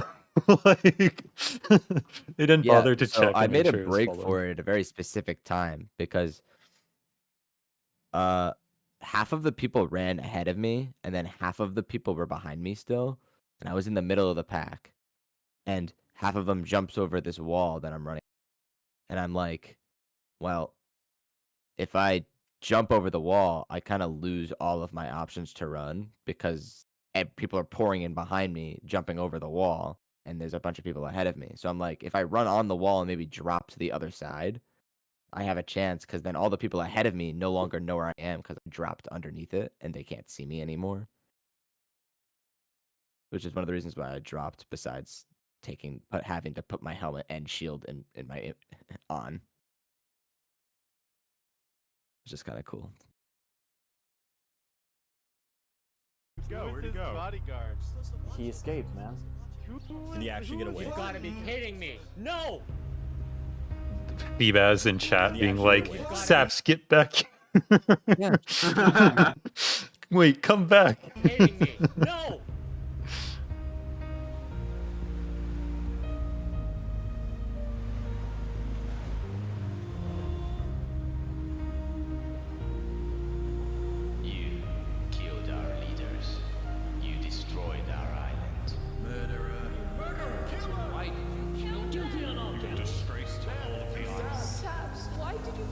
Beautiful music.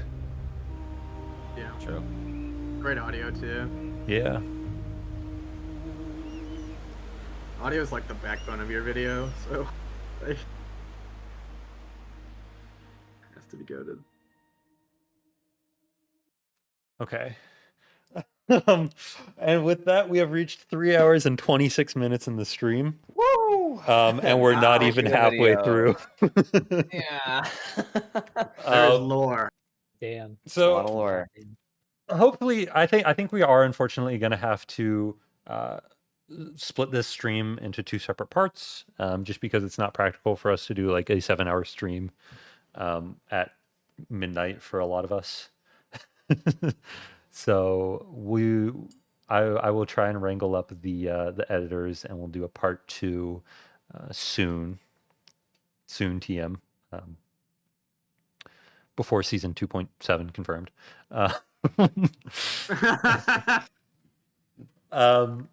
when we're all available. When we're all available. So it was hard. Yeah, it's hard to find a time where we're all available. I'll try and find a time sometime this week where we can all get together and do another reaction to this, because it's really cool getting to go through and share with you guys fun parts and, you know, stuff that you might have known, and then myself learning stuff that happened after I died. So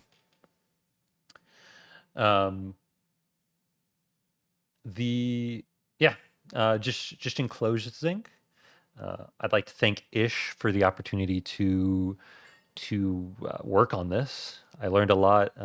This is such a beautiful video. The music, the cinematography, the pacing, the character development. There's just so much good stuff that I feel like I picked up by osmosis just working on this team. And I'd like to thank, of course, everybody in call who joined, who was willing to sit through 3 hours of a video that we've already seen, pausing every 5 seconds to talk about just random stuff that we did in the video. And of course, I'd like to thank everybody in chat for asking great questions and providing some really, really useful context. Looking at you, Flux. Yeah. So, And, sorry. Can we also thank Ish again for for letting us like do this? Yeah. Any criticism that was said during the stream is meant solely in like good fun, just as like a funny story that happened during development. Yeah. It's also like, I at least hope people appreciate the transparency, I suppose. So, but yeah. So thanks to Ish for letting us do this, letting us spill some of the inside secrets. If you are coming back to watch this and the second part is out, I'll put a link to it in the end card here somewhere. Any final comments from the VC before we head out? We should go down the line. Okay. Let's start with Snowbird. You're next to my face. Just wanted to say condolences to. Oh, never mind. Peace, bro. You will be missed. Rip Ish. Rip Ish. Yeah. Now that we've said it, we might want to give context. No. No. Oh, okay. See you guys later. We have to watch part 2. Yeah, we'll give that. context in part 2. True. Oh my God, true. Yeah, Yo, you great guys. plug. Great plug. Ender, any last comments? Watch Saps video. Yep, I'll link that in the end card. Oh my God, too. true. Oh, actually, that's so based. Watch Bright video. Also Right, true. Bright video, Light Show Rocket, them Easy Brit. all the support. Watch Microghost. There's a million perspectives. There's a million reasons why to not watch them. Please, all of them. Or Honestly, to watch them, or whatever the expression is. What? If you feel like the video is scripted, just go watch the POVs. Yeah, the POVs like Genuinely really just do go watch line them. up too well. Like season 2, they didn't line up that well, but for this season, they line up really well with POVs. And thanks everybody here. You guys Yeah, killed also it. watch Kanuki's POV video, guys. True. Please do. Like, please watch his video. You're It's on the really stream good. right You're now. You on may the as well channel. do it. It's so Literally- fast. 2 or 1 Literally clicks. click his channel. It's so literally- easy. Can we Also, spam subscribe. the link in his And channel, also- please? And also like. Yeah. And also turn notifications on. And Do also all that become a good channel stuff. member. Yeah, true. Click the join button if you see that one too. Saps, any last comments? Watch Kanuki's video. It's amazing. Even though I died 6 days Please. in. Doesn't matter. Don't tell him that. Make him watch it. Also, I want to say thank you guys all for really kind words. I don't really, there's no real way for me to talk to people one-to-one because I haven't done a live stream or anything.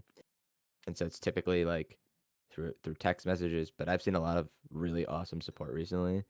And it's just like, it's blowing me away how much you guys are like. That's my supporting main my video, character. Let's supporting go. me in the comments and that stuff. And it's really awesome. So I really appreciate it, guys. It's really, really cool. So thank you so much. Go, dude. And then Ant, any last words? Not really. Okay. Awesome, man. Thank you, Ant. Everyone's been thank you, Ant. Thank you, Ant. Everyone's been thank you, Ant. Thank you, Ant. Yeah, true. Can I steal Ant's last words, actually? Yeah, go for it. So, I just want to talk about this a little bit preemptively. In the credits of this video, there are like 2 names of people that you might see a lot. I just wanted to clarify that Saps, yes, he's a character, but he was brought on after the event happened to the editing team, and me as well. So, in case you were In case you're confusion hating. about that. In case you're hating, yeah, true. In case you're hating, and it's fake, and Saps influenced Ish to make him the biggest main character. Please don't throw your hate towards Ish because my dumbass is an editor. Throw it towards like Ender or something, you know? Like Yo. Yeah, make it ticket. No, I'm kidding. Don't do that. Don't do that. Yeah. Yeah. Please. There's so many POVs. There's so much content for this genre. So if you really like this video, you're tuned in here because you love it so much, you love this community. Please take a look at the POVs. They're awesome. All of them are super well made, and all the people deserve so much attention and so many views and subscribers from it. So please take the time to watch it. I'm sure you'll enjoy it. There's so many good ones. Yeah. Beautiful community here. So grateful to be a part of it. So grateful to help make this video that brings such a good community together. Yeah. Please W's in the chat for Cynnikka for the awesome live stream. Yeah. Thanks everybody for stopping by. Thanks for chatters, VC. Thanks everybody for being here. Really glad that you guys are interested in just hearing us yap. I'm going to end a stream here, but there's going to be end cards if you're watching this as if I can put end cards. But there's going to be end cards to the Saps video and then part 2 once part 2 is out.